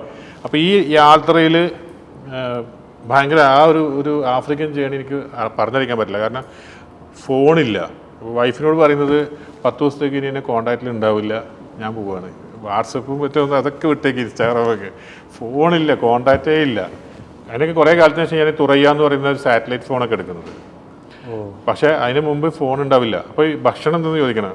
ഭക്ഷണം കോൺഫ്ലെക്സ്, ഒരു 10 ദിവസത്തേക്കുള്ള കോൺഫ്ലെക്സ്, ഫ്രൂട്ട്സ്, പിന്നെ പാല്, ലോങ് ലൈഫ് പാല്, വെള്ളം, മിനറൽ വാട്ടർ വേണം, എനിക്ക് അവിടുത്തെ വെള്ളം കുടിക്കാൻ വയ്യ. ഇതെല്ലാം ഈ പിക്കപ്പിൽ വെക്കും. ഓക്കെ, ആ പിക്കപ്പിൻ്റെ സൈഡിലൊരു ബൈക്ക് കെട്ടി വെക്കും. കാരണം ഞാൻ പോകുന്ന മൈനിങ്ങിലേക്ക് ബൈക്കിൽ വേണം പിന്നെ പോകാൻ. ഈ പിക്കപ്പ് കൊണ്ടു നിർത്തുന്ന ഒരു മിഷനറി പ്രവർത്തനത്തിനൊക്കെ വന്ന് പഴയ കാലത്ത് വന്ന ഒരു ചർച്ച് ഉണ്ട് ഈ അങ്കോളിൻ്റെ ബോർഡറിലാണ്. അപ്പോൾ നമ്മളിട്ടുള്ള കറൻസി അട്ടിക്കട്ടിക്ക് വണ്ടിയിൽ വെച്ചിരിക്കുക. എൻ്റെ ജീവൻ എത്രത്തോളം ഭീഷണിയുണ്ട്. അപ്പോൾ ഈ കറൻസി $1 1000 കോങ്കോലീസ് കറൻസിയാണ് അന്ന്. അപ്പോൾ കെട്ട് കണക്കുണ്ട്, നാറിയ മണമായിരിക്കും ഈ നോട്ട് എണ്ണാനൊന്നും പറ്റില്ല. അപ്പോൾ കെട്ടാണ് നമ്മളിങ്ങനെ വെച്ച് നോക്കി എണ്ണി പിടിക്കുക. എന്നിട്ട് ഈ കറൻസി കൊണ്ടുപോയിട്ട് അങ്കോളിൻ്റെ ബോർഡറിലെത്തുന്നു, മുച്ചാച്ച, അങ്ങനെ കുറേ സ്ഥലമൊക്കെ കഴിഞ്ഞിട്ട് അങ്ങനെയാണ് എത്തുന്നത്. അവിടെ എത്തിയിട്ടില്ലെങ്കിൽ എനിക്ക് പറയാം ഞങ്ങൾക്ക് അങ്കോളൻ കറൻസി മതി, ഈ കറൻസി ഞങ്ങൾക്ക് വേണ്ട. അവർ കോങ്കോക്കാരാണ്, പക്ഷെ അവർ അങ്കോളിനോടാണ് അടുത്ത് കിടക്കുന്നത്. ഇത് ഭയങ്കര അനുഭവമാണ്. ഇത് പറഞ്ഞറിയിക്കാൻ പറ്റാത്ത അനുഭവങ്ങളുണ്ട്. എത്ര കിലോ ഗോൾഡൊക്കെ കൊണ്ടുവന്നിട്ടുണ്ട്? അത് ഒരു ട്രിപ്പിൽ ഒരു 7-8 കിട്ടുള്ളൂ. 8 കിലോ കിട്ടുള്ളൂ എന്ന് വെച്ചാൽ നമുക്ക് അതിന് കുറേ ദിവസം നിൽക്കണം. ശരിക്കും പറഞ്ഞാൽ ഭയങ്കര മെനക്കേടാണ്. അപ്പോൾ അത്രയും ദിവസം ഞാൻ ദുബായിലെ ഗോൾഡ് ഹോൾസെയിൽ ശ്രദ്ധിച്ചാൽ ഇതിനേക്കാളും കൂടുതൽ പൈസ ഉണ്ടാക്കാൻ പറ്റും. പിന്നീട് പക്ഷേ അത് ഒരു ചലഞ്ചായിട്ട് എടുത്താണ്. എനിക്കത് ഉള്ളൊരു സന്തോഷം എന്താണെന്ന് വെച്ചാൽ സാധാരണ ഈ ആഫ്രിക്കയിൽ ഗോൾഡ് ട്രേഡിങ് ഗോൾഡ് മൈനിങ്ങിന് പോയിട്ട് നഷ്ടപ്പെട്ടു പോയ കഥയും പരാജയപ്പെട്ട ഒരുപാട് കഥകൾ കേൾക്കും. പക്ഷേ ഞാനതിൽ സക്സസ് ആയിരുന്നു. അതിന് കാരണം അവിടെ എത്തിയിട്ട് ഞാൻ നേരെ ട്രേഡിങ്ങിലേക്ക് കടന്നില്ല, ആൾക്കാരൊക്കെ ഇത് വാങ്ങിക്കല്ല, ഞാൻ മൈൻ ചെയ്യുക ചെയ്തത്. മൈനിങ്ങിന് തന്നെ ചെയ്തത് ഈ ജിയോഗ്രഫിയിൽ എവിടെയൊക്കെയാണ് ഇത് ലൊക്കേറ്റ് ചെയ്ത് നോക്കാൻ വേണ്ടി ജിയോളജി ഡിപ്പാർട്ട്മെൻറ്റിൽ ഒരാൾ ലീവ് എടുപ്പിച്ചു, പീറ്റർ എന്ന് പറഞ്ഞിട്ട്. അയാൾക്കും ഇതുപോലെ ഇംഗ്ലീഷ് അറിയില്ല, അപ്പോൾ അതിന് ട്രാൻസ്ലേറ്റർ ചെയ്തത്. എന്നിട്ട് ആ പുള്ളി നമ്മളെ കൂടെ കൂടിയിട്ടാണ് ഇങ്ങനെയുള്ള സ്ഥലങ്ങളിലൊക്കെ പോയിട്ട് അവിടുത്തെ ആളുകളെ കണ്ടിട്ട് ഗോൾഡ് റിസ്ക് ആയിരുന്നു, ഭയങ്കര റിസ്ക് ആയിരുന്നു. റിസ്ക് എന്ന് പറഞ്ഞാൽ ഈ ഇപ്പോൾ ഒരു ചെറിയൊരു ഉദാഹരണം പറയുകയാണെങ്കിൽ ഒരു കാട്ടിലൂടെ പോകാൻ നേരത്തെ ഒരു പാലം, ഇരുമ്പ് പാലം, നമ്മൾ പഴയ കാലത്തൊക്കെ തുരുമ്പിടിച്ച് ആക്കിയിട്ടുള്ള കഷ്ടപ്പെട്ട പാലം, ആ പാലം പിന്നെ എന്ത് സംഭവിക്കും, വണ്ടി പോയി കഴിഞ്ഞാൽ തകർന്നു വീഴുന്ന എനിക്ക് ഉറപ്പ് തോന്നുന്നു. പക്ഷേ ഇവർ പറഞ്ഞത് ഈ ഓടിക്കുന്ന ആൾ ബുഷ് ഡ്രൈവേഴ്സ് എന്ന് പറയും, ബുഷസിൽ പോകുന്നു. അവർ പറഞ്ഞതിൽ പ്രശ്നമില്ല, ഒരു കുഴപ്പമില്ല എന്ന് പറയുന്നത്. അപ്പോൾ സാറിന് പേടിനെ സാറ് വണ്ടിയിൽ നിന്ന് ഇറങ്ങി നിന്നോ, ഞങ്ങൾ ക്രോസ് ചെയ്തതിന് ശേഷം പാലത്തിന് മുകളിലൂടെ നടന്നു വന്നാൽ മതി. കേൾക്കുമ്പോൾ രസമുണ്ട്, പക്ഷെ അവർ വീണ് പോയാൽ ഞാൻ ആ കാട്ടിൽ എന്ത് ചെയ്യും? ഞാനുണ്ട്, എൻ്റെ കൂടെ വടകര നൗഷാദിൻ്റെ സ്റ്റാഫ്. അപ്പോൾ ഈ വണ്ടി ഞാൻ ഇറങ്ങി നിന്നു, പക്ഷെ അവരതിന് ക്രോസ് ചെയ്ത് അത് അവിടെ എത്തുന്നവരെ ഉണ്ടാവുന്ന ഹാർട്ട് ബീറ്റ് ഉണ്ടല്ലോ, ജീവിതമാണ് കയ്യിൽ. ഒന്നും ചെയ്യാനില്ല അതിനകത്ത്. ഈ കോങ്കോ എന്ന് പറയുന്നത് ചിമ്പാൻസികളൊക്കെ ഉള്ള ഒരു വലിയ രാജ്യമാണ്, ഏറ്റവും കൂടുതൽ ചിമ്പാൻസികളൊക്കെ ഉള്ളത്. അപ്പോൾ നമുക്ക് അതിനകത്ത് ഡെയിലി വണ്ടി പോകുന്ന സ്ഥലമല്ലല്ലോ ഇത്.